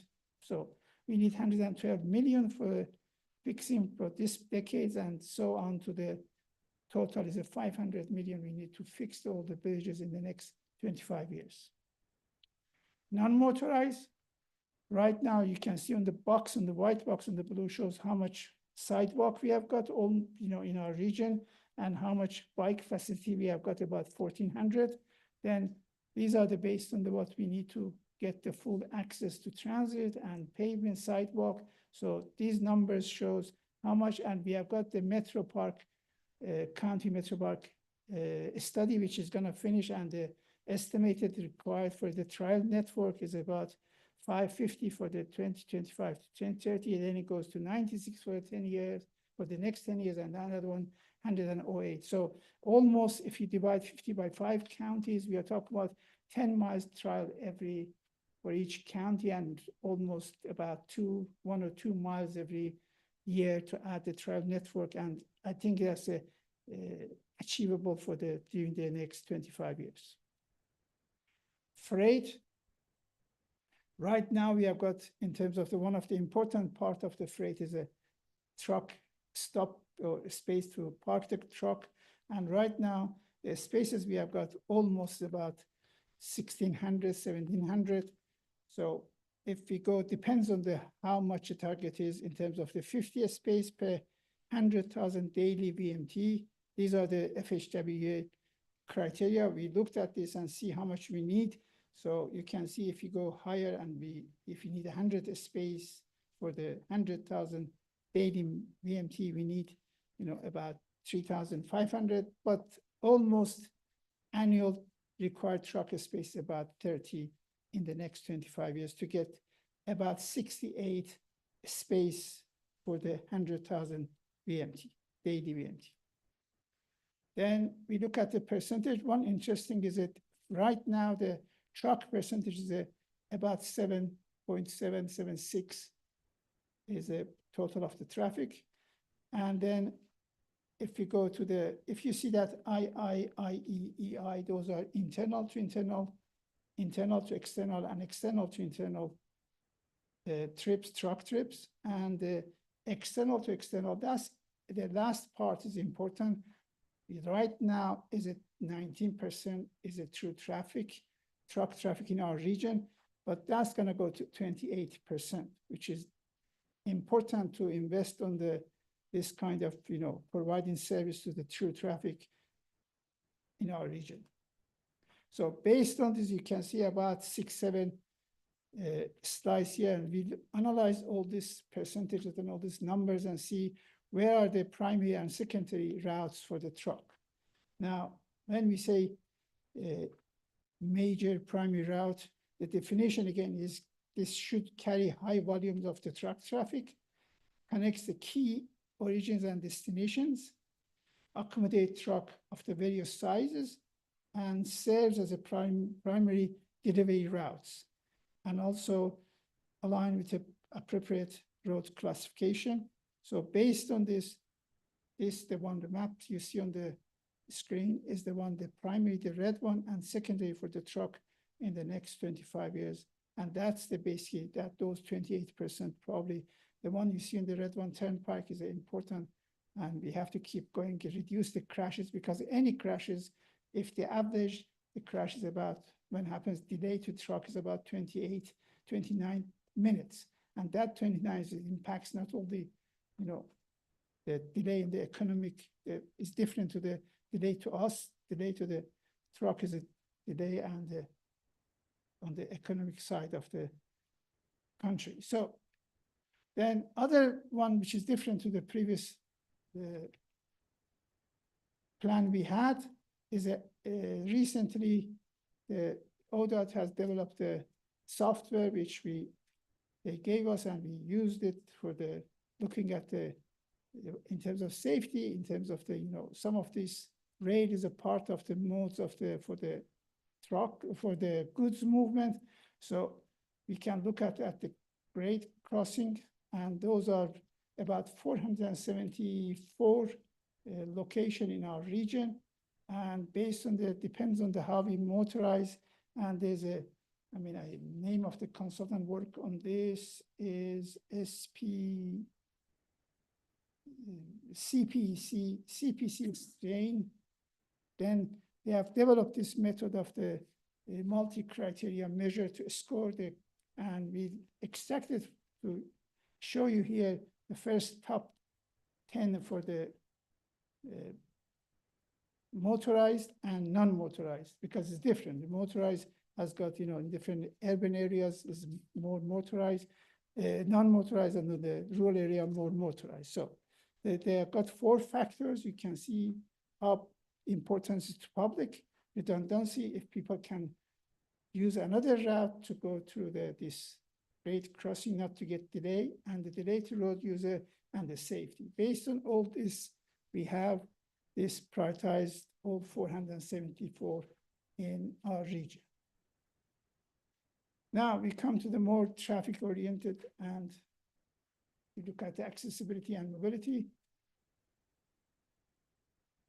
This map shows is a heat map showing the density of the zero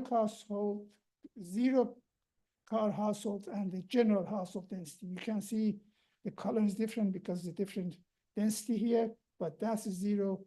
You will see why I'm showing this now and 2050. If I go back a couple of times, you will see it's very similar, but 2050 is a bigger area there. Now, part of the performance measures is access to transit. As you can see, we are achieving in these scenarios, 4 scenarios, achieving what Derek showed in terms of the CMP process.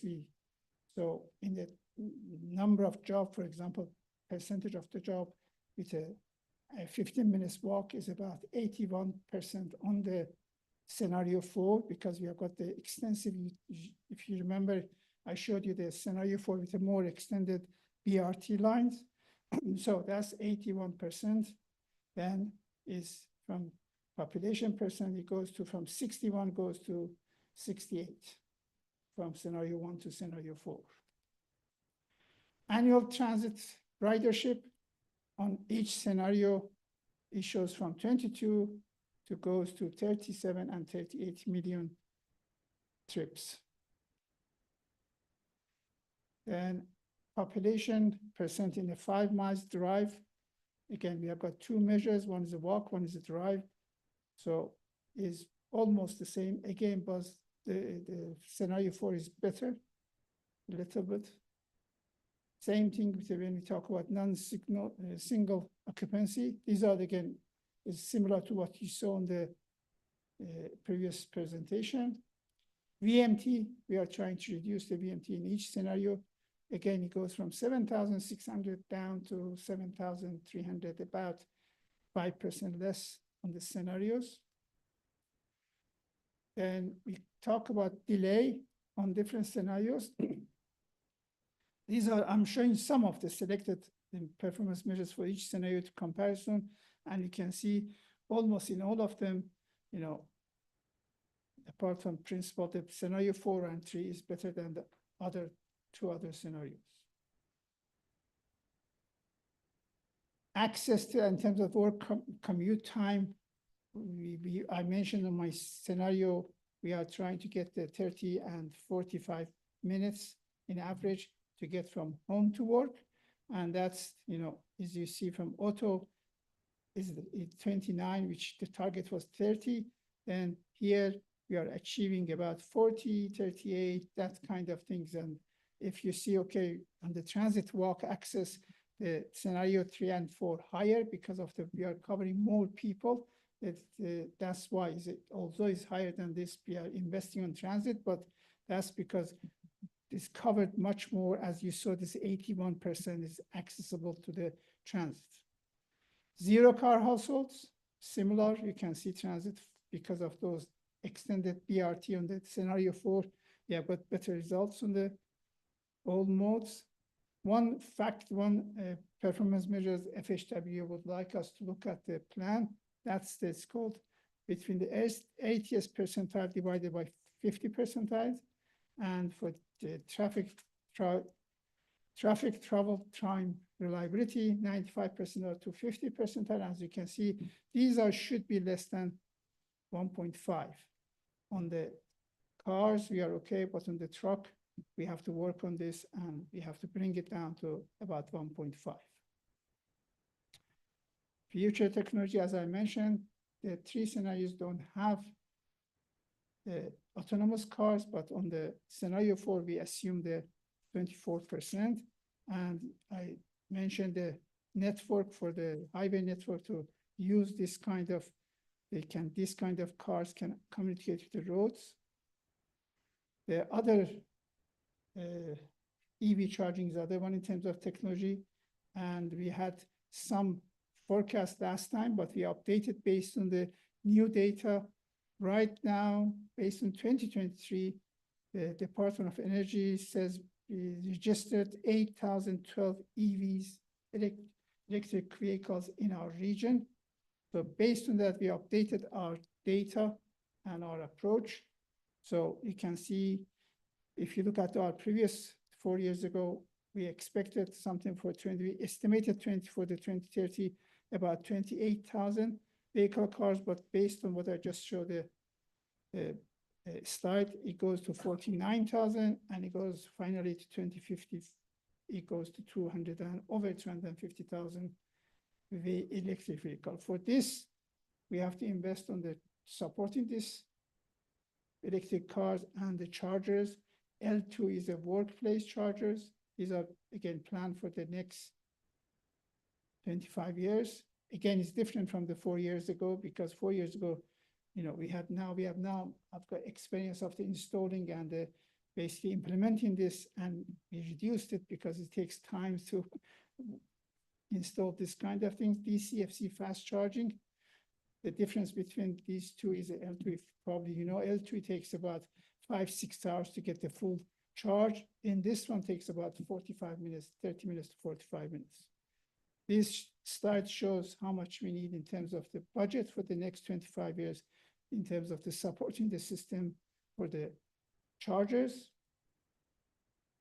And revenue, based on what we have got we look at the 3 scenarios. If we, based on what we are getting now from FHWA for to spend on these projects, we have got no growth, continuous growth, which is the 2%, or high growth is a 4%. And this shows, depends on the way roadway, active transportation, transit, and total. This is the revenue. We're going to compare this with the cost of the projects we have I mentioned some of it. Then we're going to see which scenario can be achieved, which one in terms of the benefit revenue cost ratio is going to be.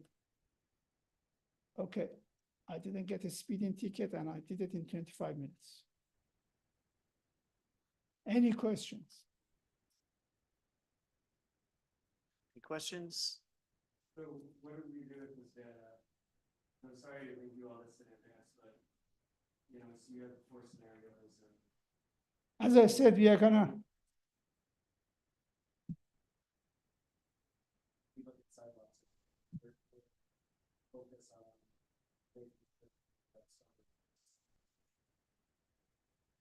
We have.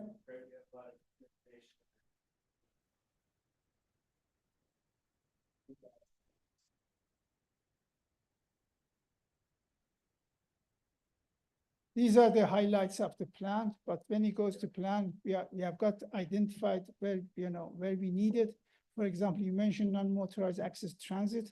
We have identified through the data where we don't have now. There's a transit stop, but there's no sidewalk. We have identified those locations. These are just a summary of those today. So is in the plan. Last time after the long range, we updated we had an active plan which identified the location where we're going to put this is the guideline for the next 25 years. So on the details of where we're going to put, we needed, for example, every year 30 location space, parking space for truck. The detail of this is going to go through where we're going to put there and where is the best way to do that. But it's very difficult to show all the details here in the 25 minutes.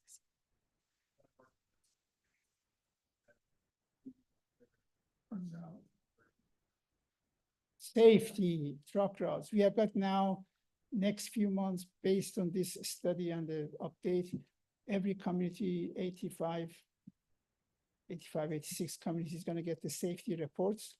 We're going to look at these kind of, we're going to tell them which way you invest, and then probably we're going to get something about every year, some million, a couple of millions to invest on the very low cost, but improvements in terms of safety. So these are the summary of numbers, but there's a report and there's a extensive details of in there. Director DeRosa, another way to look at this is that Although only 10% of the federal funding is NOACA funding, so we can only be responsible for allocating that amount of money. The rest of it is primarily ODOT, and the NOACA board does have the ability to approve or disapprove ODOT projects that come to it, which are anything that has the federal funding. So there is that lever that the NOACA board can use to influence the outcomes.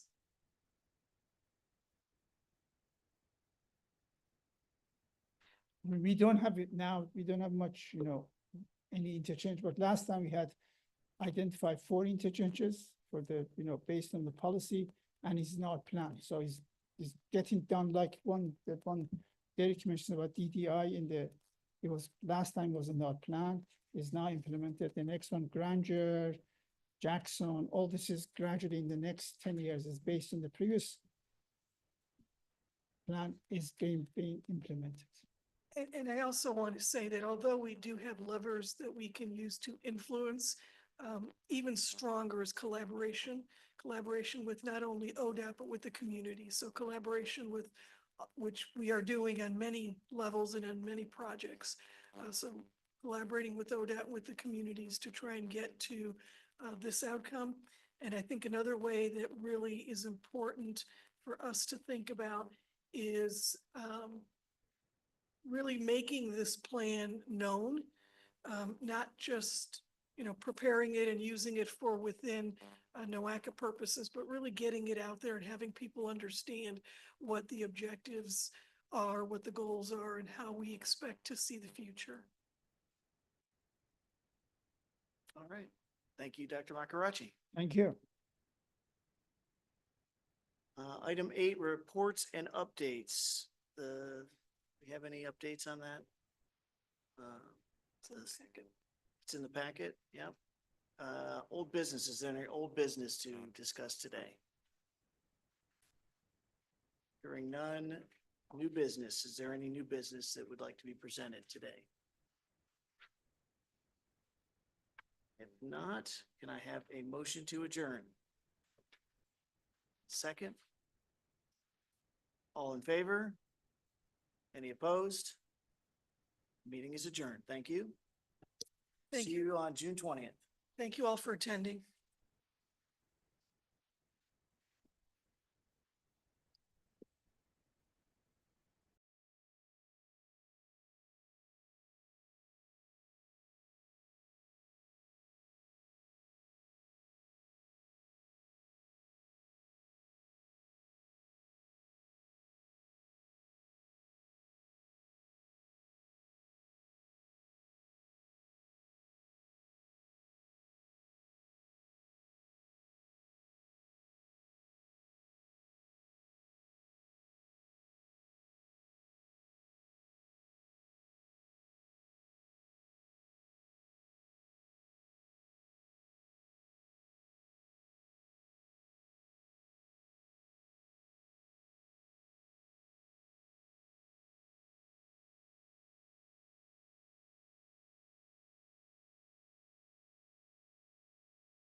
open meeting law, notice of this meeting has been publicly posted and major public media has been notified. NOACA conducts its meeting according to Robert's Rules of Order. Actions during the meeting will be taken by voice vote. If any member feels the need to abstain from any vote due to a conflict of interest, he or she should state their intention to abstain when the matter is introduced by the chair for presentation for the record. Subsequently, that member shall not participate in any discussion of the matter for which a conflict exists. According to Robert's rules, absence from the meeting does not require a member to abstain from voting on the minutes. If the member still wishes to abstain, he or she should state their intention for the record. For the benefit of all guests from the public and the recording of this meeting, please be sure to speak into the microphone. The microphone can be turned on and off using the red button at the top of them. They are on when the light is green. Are there any new members who would like to introduce themselves? Eric. Not new, but new to this role. Eric from Ohio PA. Represent the ENC, so good to be back. Say, welcome back. Excellent. Go ahead. Yeah, hi, Ryan Tristano with Lorraine County Public Health. I was here last time, but I didn't introduce myself. I'm here for Mark Adams. It's nice to meet everybody. It's good to be here. Good to have you. Excellent. Welcome. Anyone else? County engineer. Good to have you as well. Welcome, Matt.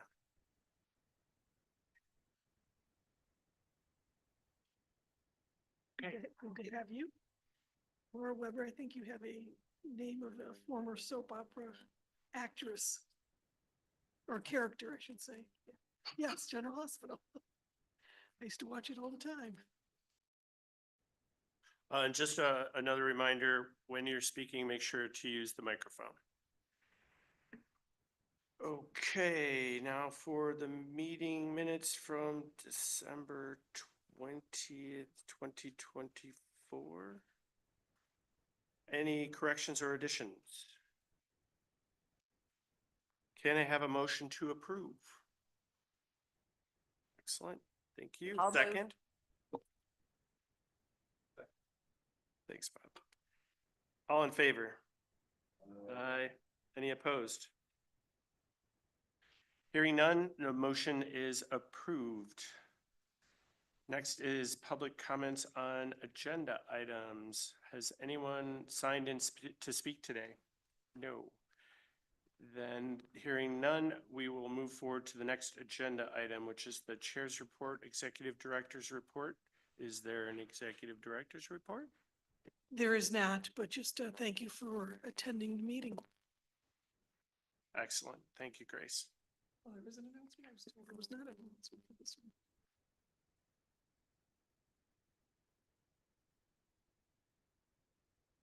Okay, we have an announcement that was recently added that which is the NOACA Climate Pollution Reduction Grants Program. This is a community projects funding opportunity, and NOACA, along with the city of Cleveland, have allocated $300,000 of $1 million grant that we received for local climate action planning and engagement, basically community projects. So this grant program is available to Geauga, Lake, Lorraine, and Medina counties. Cuyahoga County is coordinating their planning and funding through the city of Cleveland's $600,000 out of that same program. So applications are due by April 14th, and application and webinar details can be found at that site. So again, we are making available $300,000 for local climate action planning, and just want to make sure that you are aware of that and pass on the information to your local communities. Excellent, thank you. Now on to action items. Sarah Stasi is going to discuss the Wadsworth FPA prescriptions modification request in Sharon Township, Islands of Sharon, Phase 3. Thank you, and good afternoon, everyone. I'm Sarah Stanzi, Water Quality Planner 1 here at NOACA. Today we have 4 FPA modifications, so I'm going to present the first 2 and then Pamela Davis will present the remaining 2. The first one is a prescriptions modification request within the Wadsworth FPA in Sharon Township. So we are requesting that this item is recommended to the Planning and Programming Committee for placement on the June 2025 Board of Directors agenda. Specifically, this item modifies the prescriptions for a 15.5 acre portion of one parcel that totals 50.65 acres total in Sharon Township. And we're changing the prescriptions for that portion from areas served by on-site systems to sewers expected within 20 years. There's been no previous action on this item. So just to give some background, the reason for this request is to extend sanitary sewers to serve the Highlands of Sharon subdivision phase 3, which will be built on the affected parcel. The applicant for the prescription modification is the City of Wadsworth. They are the primary designated management agency of the Wadsworth FPA, which the parcel is within the Wadsworth FPA. Again, the prescription changes from areas served by on-site systems for a portion of the parcel to sewers expected within 20 years. The affected parties include the City of Wadsworth and Sharon Township, and all notification requirements have been fulfilled and all parties are in agreement. So we'll take a look at our maps. Attachment 2 on the left-hand side of the screen shows the current FPA boundaries and prescriptions. So you can see, let's see if we can get this. There was a parcel combination here. There was a parcel line right where the prescriptions are split. So this portion of the parcel was actually a separate parcel. The parcels were combined, and so that's what's caused this parcel to have 2 prescriptions. So the modification request is to change the prescription for this portion to sewers expected within 20 years so the whole parcel can have the same prescription. So there is no financial impact. And as always, following NOACA board approval, we will submit the modifications to the Ohio EPA for certification by the governor and then share the resolution with appropriate agencies. So again, we are requesting that this item is recommended to the Planning and Programming Committee for placement on the June 2025 Board of Directors agenda, and that's modifying the prescriptions for wastewater treatment for that portion of the parcel in Sharon Township from areas served by on-site systems to sewers expected within 20 years. Thank you, Sarah. Can I have a motion to approve? A second? Thank you. Any discussion? Hearing none, all in favor? Aye. Any opposed? Hearing none, the motion is approved. The next agenda item is the LaGrange FPA and Lorain County and Lorco FPA boundary and prescriptions modification request in the village of LaGrange and LaGrange Township, North Point. Sarah's going to lead us through that as well. Yes, so we are requesting again that this item is recommended to the Planning and Programming Committee. This item will modify the Lorain County and Lorco FPA by transferring 2 parcels totaling 36.56 acres and changing the prescriptions from areas served by on-site systems to sewers expected within 20 years. And that FPA boundary transfer is from Lorain Lorco to the LaGrange FPA. And so there has not been any previous action on this item. Again, the reason is to allow for the extension of sanitary sewers. So this project and this parcel is associated with the North Point development, which will include residential and commercial development on the proposed modification area parcels. The applicant is the village of LaGrange. And again, the transfer is 2 parcels. One is in the village of LaGrange and the other is in LaGrange Township. Both parcels are currently within the Lorain County and Lorco FPA, and the proposed transfer is to the LaGrange FPA. And then changing those prescriptions from areas served by on-site systems to sewers expected within 20 years. The affected parties include the Village of LaGrange, Lorraine County, Lorco, and LaGrange Township. All parties have been notified and are in agreement. And so here are our maps. You can see these two parcels that are part of the proposed modification area. This parcel is within the Village of LaGrange, and then this parcel is within LaGrange Township. And we are proposing that both parcels are transferred to the LaGrange FPA, and the prescriptions are changed to sewers expected within 20 years. There's no financial impact associated with this item. And again, our next steps following NOACA board approval, we'll submit to the Ohio EPA and then transmit copies to the appropriate agencies. So again, we are requesting that this item is recommended to the Planning and Programming Committee, and it modifies Lorraine County and Lorco FPA by transferring two parcels to the LaGrange FPA and changing the prescriptions from areas served by on-site systems to sewers expected within 20 years. Excellent. Thank you, Sarah. Can I have a motion to approve? Excellent. Thank you. A second? Any discussion? Jordan, I just want to make, this is a good example of the EPA and NOACA doing vigilant review that they caught that these parcels were not in the correct FPAs when the developer had already submitted plans, for PTI. It was caught during the review process. Excellent. Thank you, Bob. Thank you. Any other discussion? Hearing none. All in favor? Aye.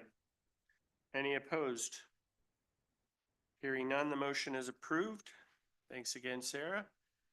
The next agenda item is the Medina County FPA prescriptions modification request in Sharon Township, Windfall Road. And Pam Davis is going to lead us through that. So this is obviously the building season, so we have a lot of FPA mods coming through for approval. In this case, we're going to be asking the Planning Programming Committee to recommend modification of prescriptions for wastewater treatment for a portion of one parcel, approximately 6.62 portion of an acre, from areas to be served to on-site systems to currently sewered. And then one parcel would be changed with their prescriptions from areas served by on-site systems to local prescriptions within the Medina County FPA in Sharon Township. So the reason for this, there was a combination of parcels. Sure. Oh yeah, sure. Go ahead, get your lunch. You're not going to interrupt me. I'll be fine. Yeah, it's good. Go. Because the reason for these is the combination of parcels. We see this often, so we're having to update our parcel layers on a regular basis. When we do this, we double check them. And then there's also a preference from Medina County sanitary engineers to use local prescriptions in some places that were originally identified as areas served by on-site systems, and I'll talk about that in a minute. The applicant is the Medina County sanitary engineer. The current FPA is the Wadsworth FPA.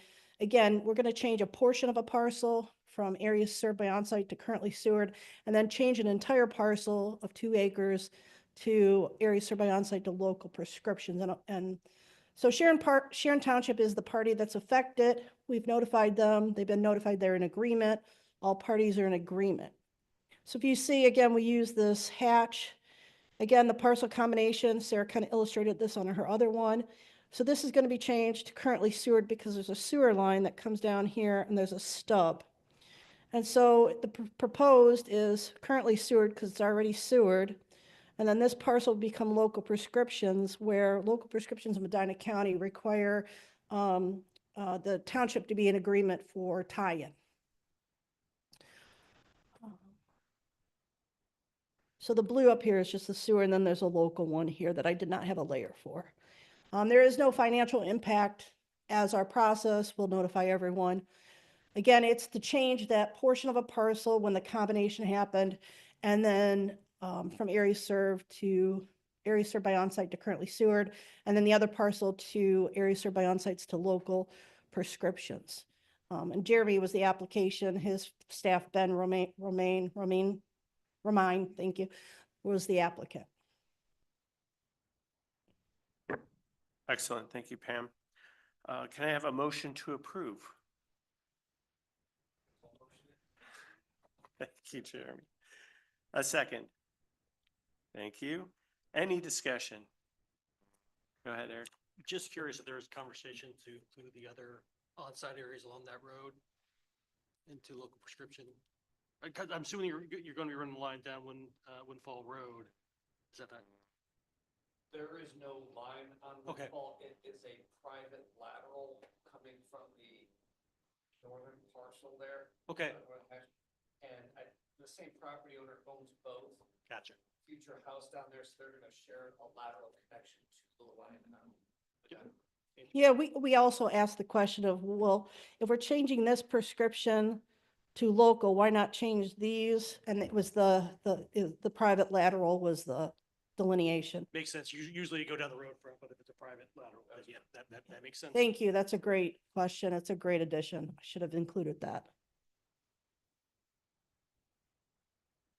Any other discussion? Hearing none, all in favor?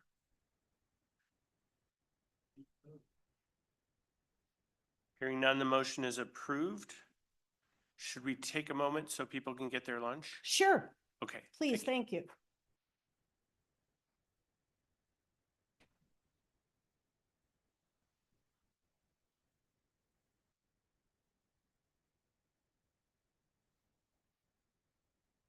Oh, I did, okay, thanks.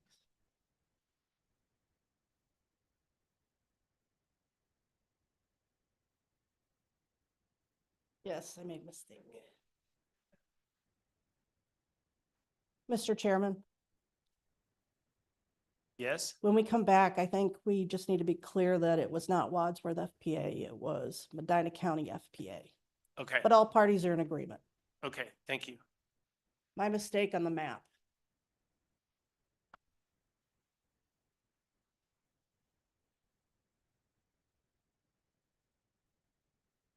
The map's correct, it's the slide that's incorrect.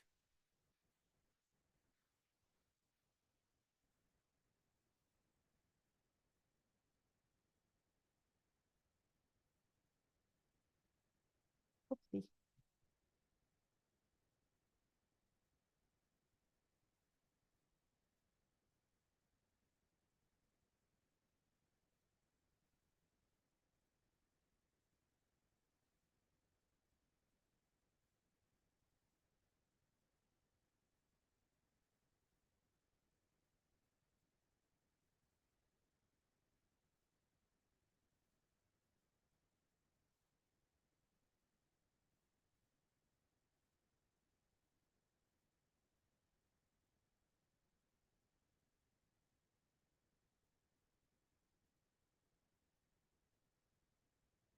Okay, now that we've addressed that important. Let me just, the lunch is very important. So I miss Eric lots of ways because after working together for years, we have a hive mind, and he noticed that I had an incorrection. I have an incorrect statement that it's in the Wadsworth FPA. It's just kind of a carryover from the other slide. It's really in the Medina FPA, and I apologize for that miscommunication on that slide. So, thanks, Eric. Thanks for the explanation.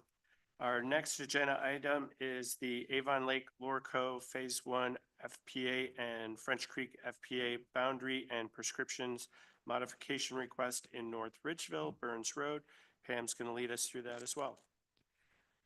Sure. So this one is to modify the Avon Lake and Lorco Phase 1 shared FPA.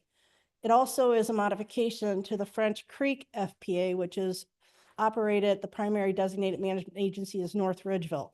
And the request is to transfer one parcel, about 6.2 acres from French Creek, transfer it from French Creek to the Avon Lake Lorco Phase 1, and change the prescriptions from wastewater treatment to be expected within 20 years to actually currently sewered.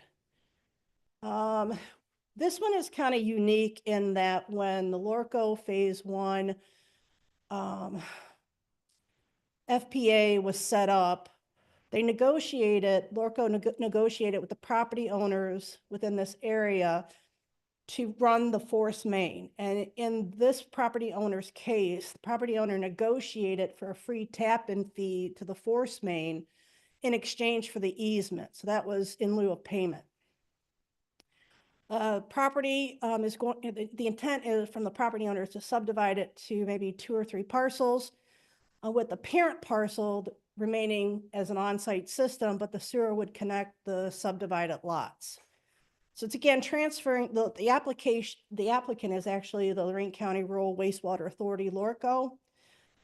They actually provide service through the force main. They share kind of the conversation with primary and secondary DMAs with French Creek with this for this area as phase 1. The transfer area is in North Ridgeville and within the French Creek FPA. And so the idea is that this 6.2 acres would be transferred from French Creek to Avon Lake so that they could connect to the Lorco force main. And the idea is to change the prescription also from sewers expected within 20 years to currently sewered, because the sewer line is now, it's in the ground. So I guess the statement would be, it's available, it's not accessible until we change the boundary. So all the parties that were affected were North Ridgeville, Avon Lake, Lorco, and in this case, because the county is discussing establishing a 6119 Lorraine County, notifications have all been sent, all parties are in agreement. And so this is the parcel, this is the force main, and the force main flows north to the Avon Lake wastewater treatment facility. And in this case, it creates an island, but it doesn't prohibit North Ridgeville from serving the areas around it. And it's a unique situation, and it's not really ideal to create a hole, but because of the negotiations that occurred for the free tap-in fee in lieu of payment for easement, it's still consistent with the Clean Water 2020 plan because North Ridgeville could still serve around it, although it's not ideal in what we'd like to see. But all parties are in agreement, and so we brought it forth to the committee for recommendation, the Planning Programming Committee, who would then recommend to the board. I'm not sure, Joe, if you want to add anything at this point.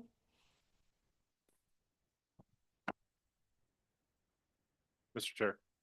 I think, Pam, just to put an emphasis on the timing of the negotiation, Yeah. which goes back, I believe, to 2009. 2009. So this property owner. So there was already an agreement before we began this process at NOACA of trying to rectify these issues.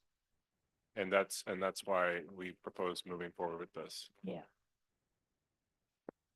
You know, and this person had negotiated that in good faith in 2009. He's been planning on it, part of his retirement. Yeah, so as long as all parties are in agreement and North Ridgeville can still serve the area, that's why we brought it forth as well. I can take any other questions, Mr. Chairman. I just had a comment, Pam. We did not object to the change in the FPA, but as an engineer, that is very problematic tying into a high pressure force main. So I did not talk to Gene Toy from Lorca, but I'm curious how this will be done without actually causing significant problems for the taps. So I did ask those questions, and I asked what requirements would be posed to the homeowner. As far as I understand, the homeowner is going to have to hire an engineer. They're going to have to do what's called a hot tap.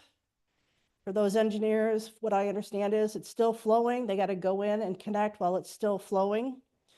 And so that's going to be a higher priced connection than normal. And then there's also going to have to be probably grinder pumps from the 2 parcels.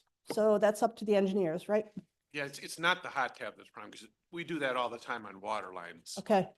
It's how you have one pump fighting against the other is what you end up with. And I saw this from my days in Strongsville. It doesn't work out for the weaker of the 2 pumps. Okay.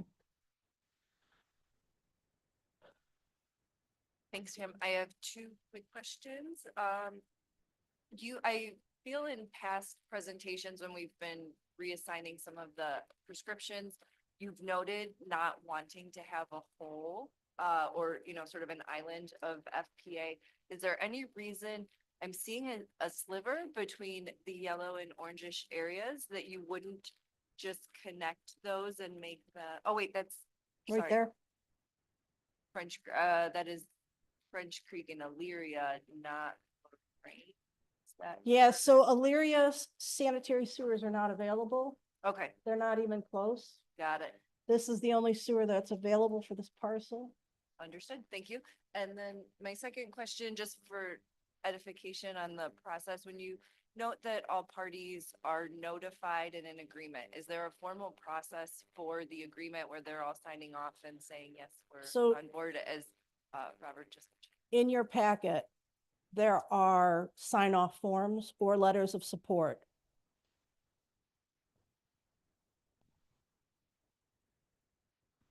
Again, not ideal, but all parties are in agreement, and this was a good faith negotiation by that property owner. So they're gonna have to figure out the logistics from the engineering perspective. So now it makes that force main available and accessible, but is it engineeringly possible? They're gonna have to figure that out. We're not engineers here at NOACA.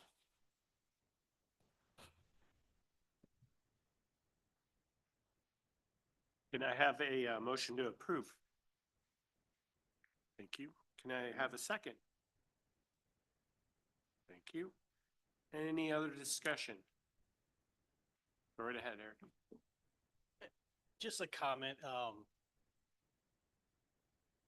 color yellow might, I'm going back and forth between whether it should be yellow or orange because of the engineering, aspects of this. And when I can't remember, maybe Bob can help me out, that I don't know if Lorraine County Health Department requires a connection if it requires a grinder pump. I could be wrong if sewers are available and accessible. I know boring under the road, they don't require connection if the sewer's available and accessible, but I don't know about grinder pump. So that'd be my only other thing is you're showing it's yellow and someone comes in and sorry, do you know if the only option is to connect the sewers, or that's not a developable property, or can they do an onsite there too if there's an option?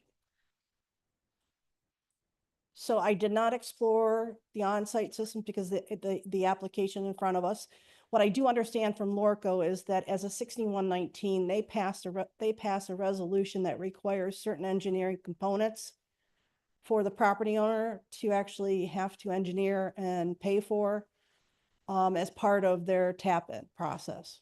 And to be candid, Pam and Sarah both came to me for this, and I didn't have this question at that time. So this is on me, not NOACA staff. So I'm fine with it the way it is. I'm just wondering if they'll actually be able to connect if they want to if someone, if he subs lots, 3 parcels, hey, we can connect the sewers, and then find out that they don't, or vice versa. If they want to do an on lot, the sewer is shown as available, but through Lorraine County Public Health, if it requires a grinder pump or significant engineering, they say no, that kind of in our rules and regulations, that gives you an out for not connected to that sewer line. So that's my only questions here. So, but I'm fine with the way it is. I'm just. You're asking the questions that we've been thinking about. Yeah. And, when all parties are agreement, in this case, we have discussions. I spoke with the homeowner a couple times. I spoke with Jean Torrey a couple times. We hemmed and hawed on this one, and, we ultimately, because of all parties in agreement, we just said, okay. In the yellows, I'll be fine because under your prescriptions, if sewers are deemed not available and accessible, they can't put an on-site system in. So I'm fine with the yellow. There's more questions now that I'm here thinking about it that, this is a unique one. And I think to Bob's point, can they do it? Can they do the engineering aspects of it? Oh. Can actually answer that for Lorraine County Public Health. If the cost is on the homeowner, we would not require them to tie in. But if there's no cost or added expenses for the homeowner and it's available and accessible, regardless if there's a grinder pump, they would have to tie in as long as they're not the ones who are ultimately responsible for the cost.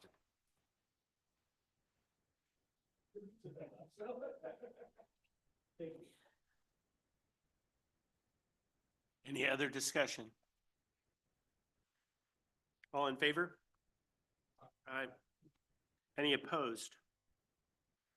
Hearing none, the motion is approved. The next agenda item is presentation and discussion items. The first one is future action. There are no items. The second one is information, and we're going to start with the calendar year 2025 subcommittee focus areas with Joe McDonald.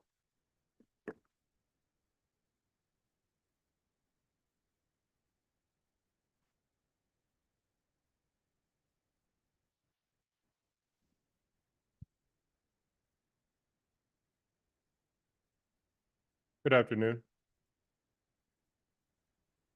So these focus areas were approved by the Planning and Programming Committee, as they are every year, back in January. There's no action for you to take. This is for your information so that the subcommittee members understand where they are supposed to keep their focus throughout the calendar year. This is also an opportunity for me to remind existing members and educate new members about the purpose of the subcommittee and your function. So this subcommittee provides advice and policy recommendations to the Planning and Programming Committee with regard to water quality and environmental planning powers of the agency. Specifically, that advice is directed toward issues or projects, including transportation projects with related water quality issues. You would assist the committee in question and NOACA staff with identification of significant environmental programs, priorities, and concerns with development of a comprehensive regional approach to environmental concerns, and also assist the committee and NOACA staff in environmental work program development.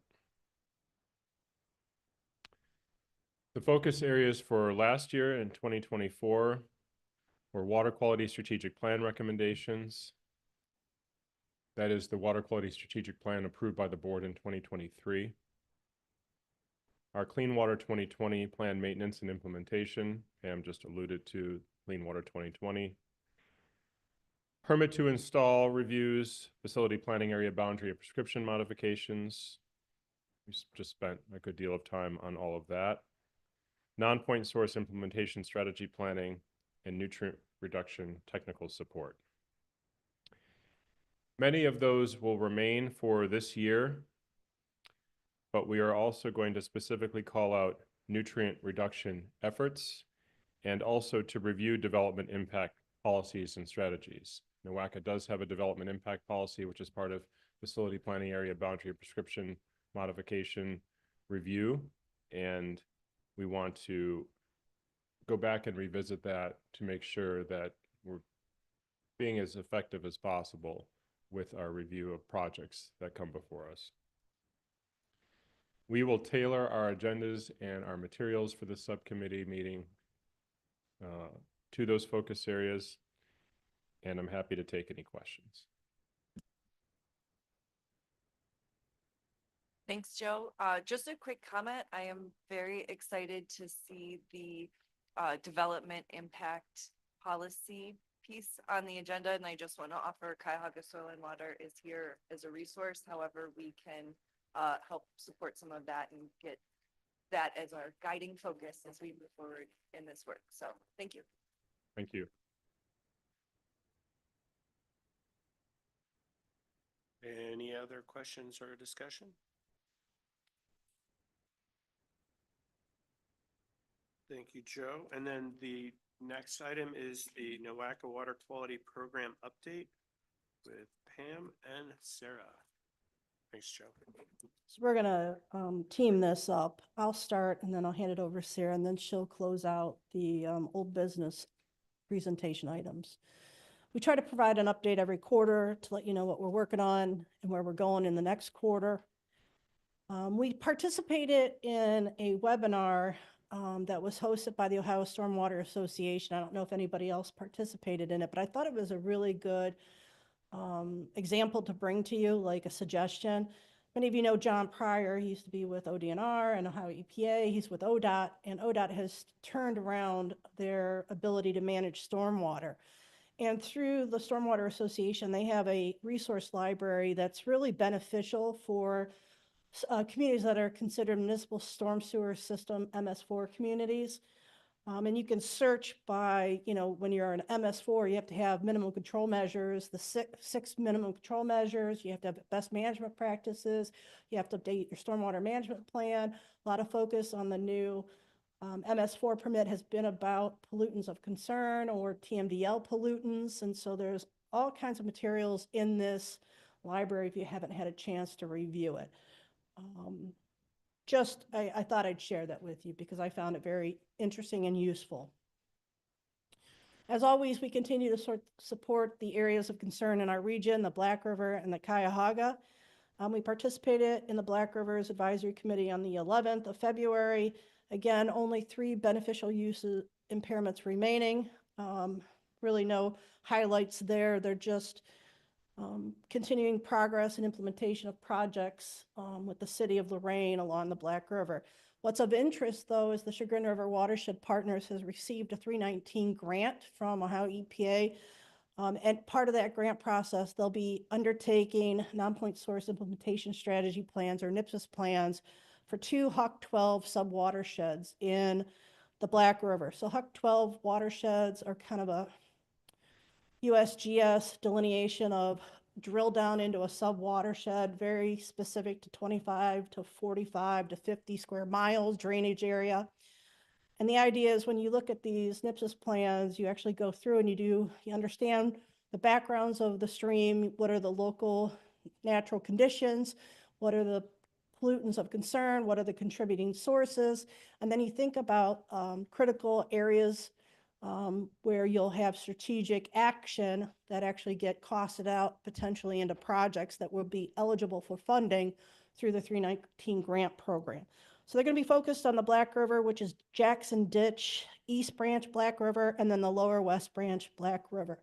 Our agency started to help and develop GIS layers, and so I've shipped off what we have available, and part of our local technical planning and technical assistance will be providing support through that as requested. And then on the right, just so that if you haven't seen EPA's list of materials for 319. The Cuyahoga River Advisory Committee, again, they met on January 13th, continuing to implement management actions. We have 4 beneficial use impairments that remain. Kristen, if you wanted to say anything as the facilitating organization. No real updates right now, other than we are hoping and we're submitting a grant to maybe do some tours this summer of some of our AOC sites and management practices. Probably going to focus a little bit more in Summit County, but we're going to be inviting elected officials and hopefully youth to join us together on this tour. So as more information becomes available, I'll definitely share that with everyone and hopefully get some folks to join us. Great, thanks. I brought to this group the last time we met that NOACA in 2012 had undertaken a legislative review of community ordinances and resolutions to determine of 36, like a snapshot of 36 communities that were early phase 2 communities to see if they had adopted riparian setbacks. So over the last couple of years, we've done some research. We've looked at all 160 communities in our region. We brought some of that results to you last time. We responded to some comments from the Soil and Water Conservation County SWCD. We were unaware that Aquila, I think that's how you say it, was actually a village that had actually dissolved and returned back to the township. So we removed them from our spreadsheet. And then we submitted an abstract to the Ohio Stormwater Conference, and we've been requested to present the materials to them at the conference on May 7th through 9th of this year. Sarah, this is where I'm going to hand it over to Sarah, and she's been working with Nick Goris in Geauga County.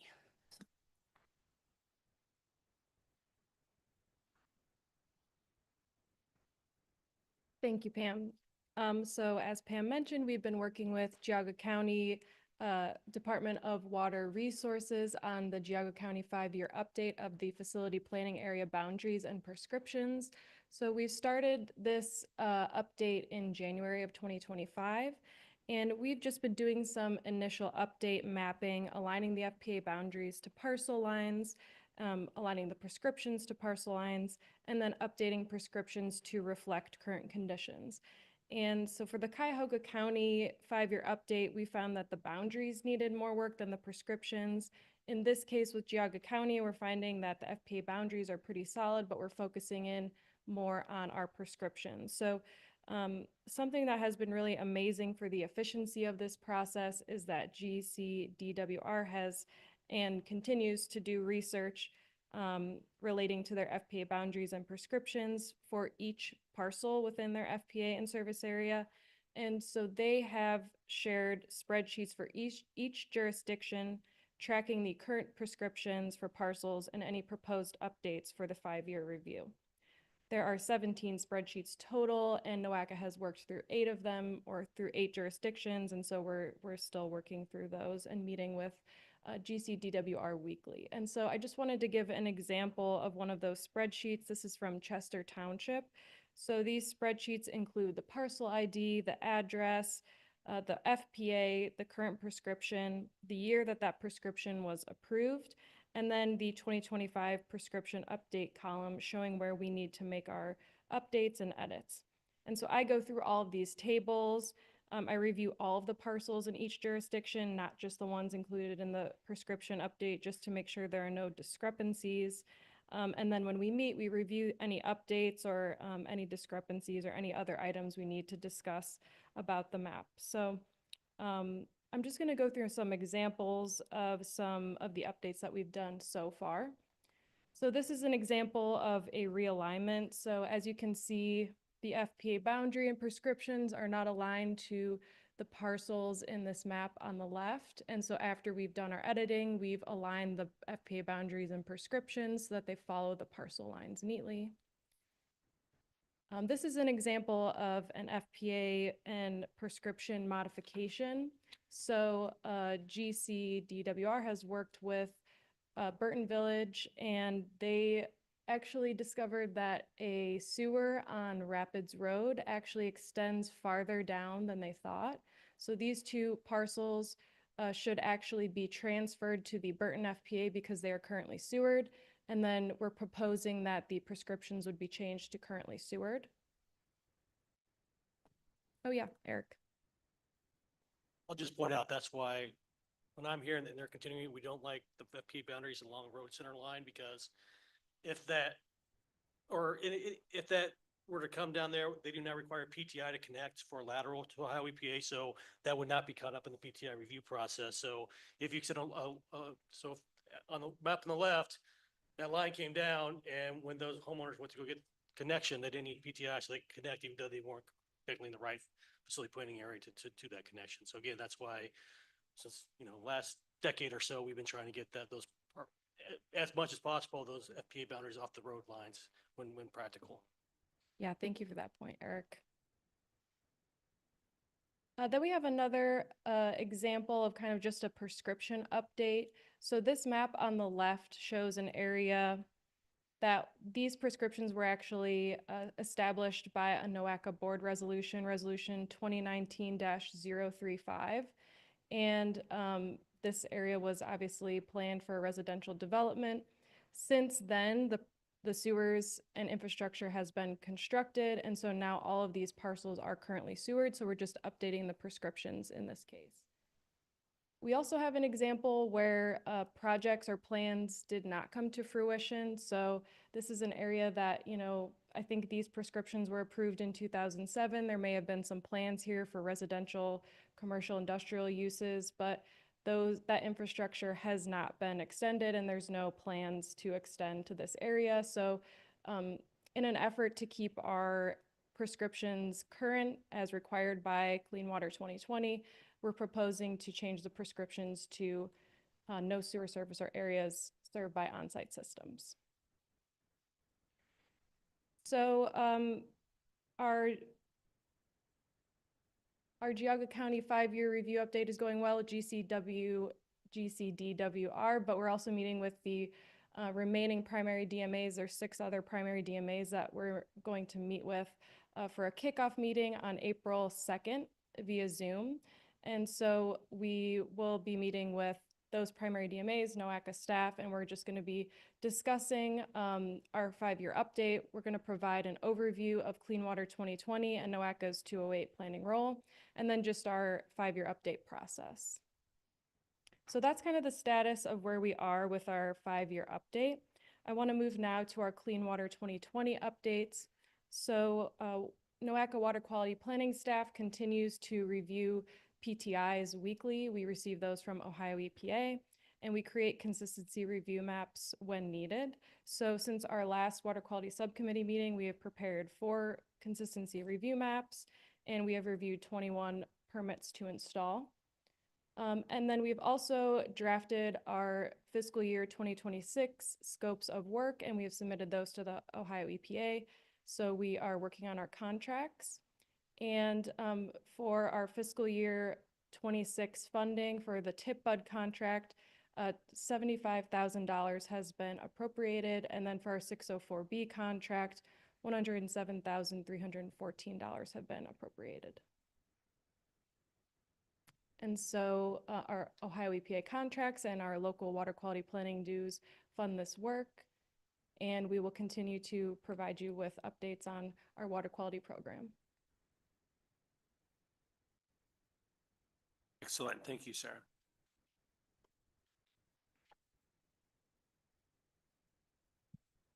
The next section is reports and updates. Watershed activities updates. Does anybody have any watershed activity updates?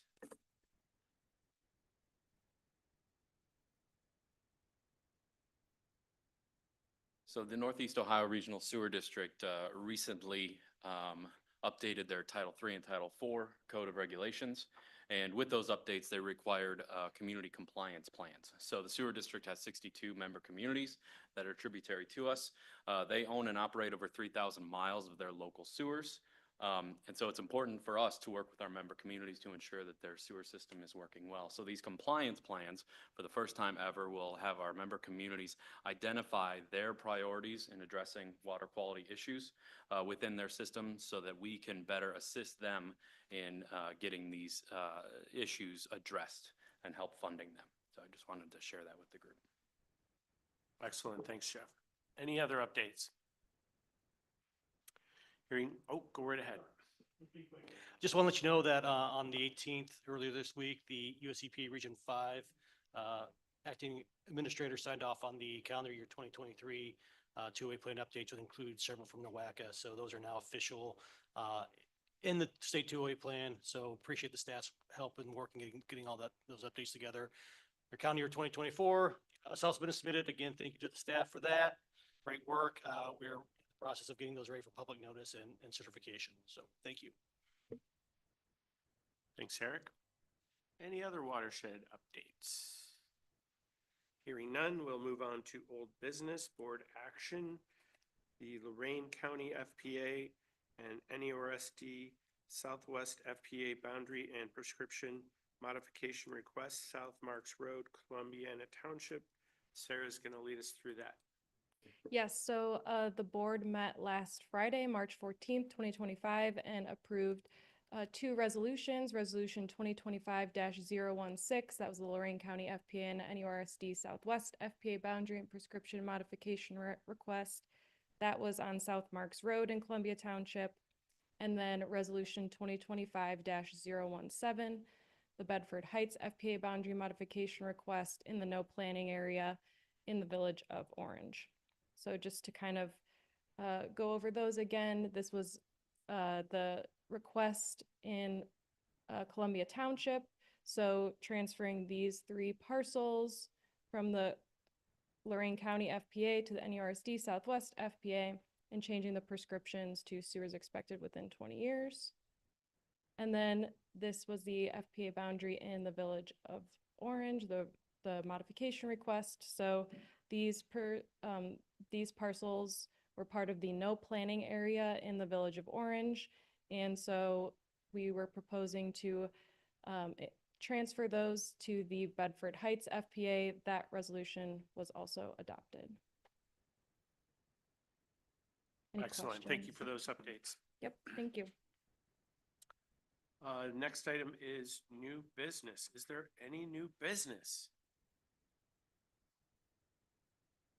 Hearing none, we will move to adjournment. And I get a motion. Excellent. All in favor? Aye. Any opposed? The meeting is adjourned. Thank you.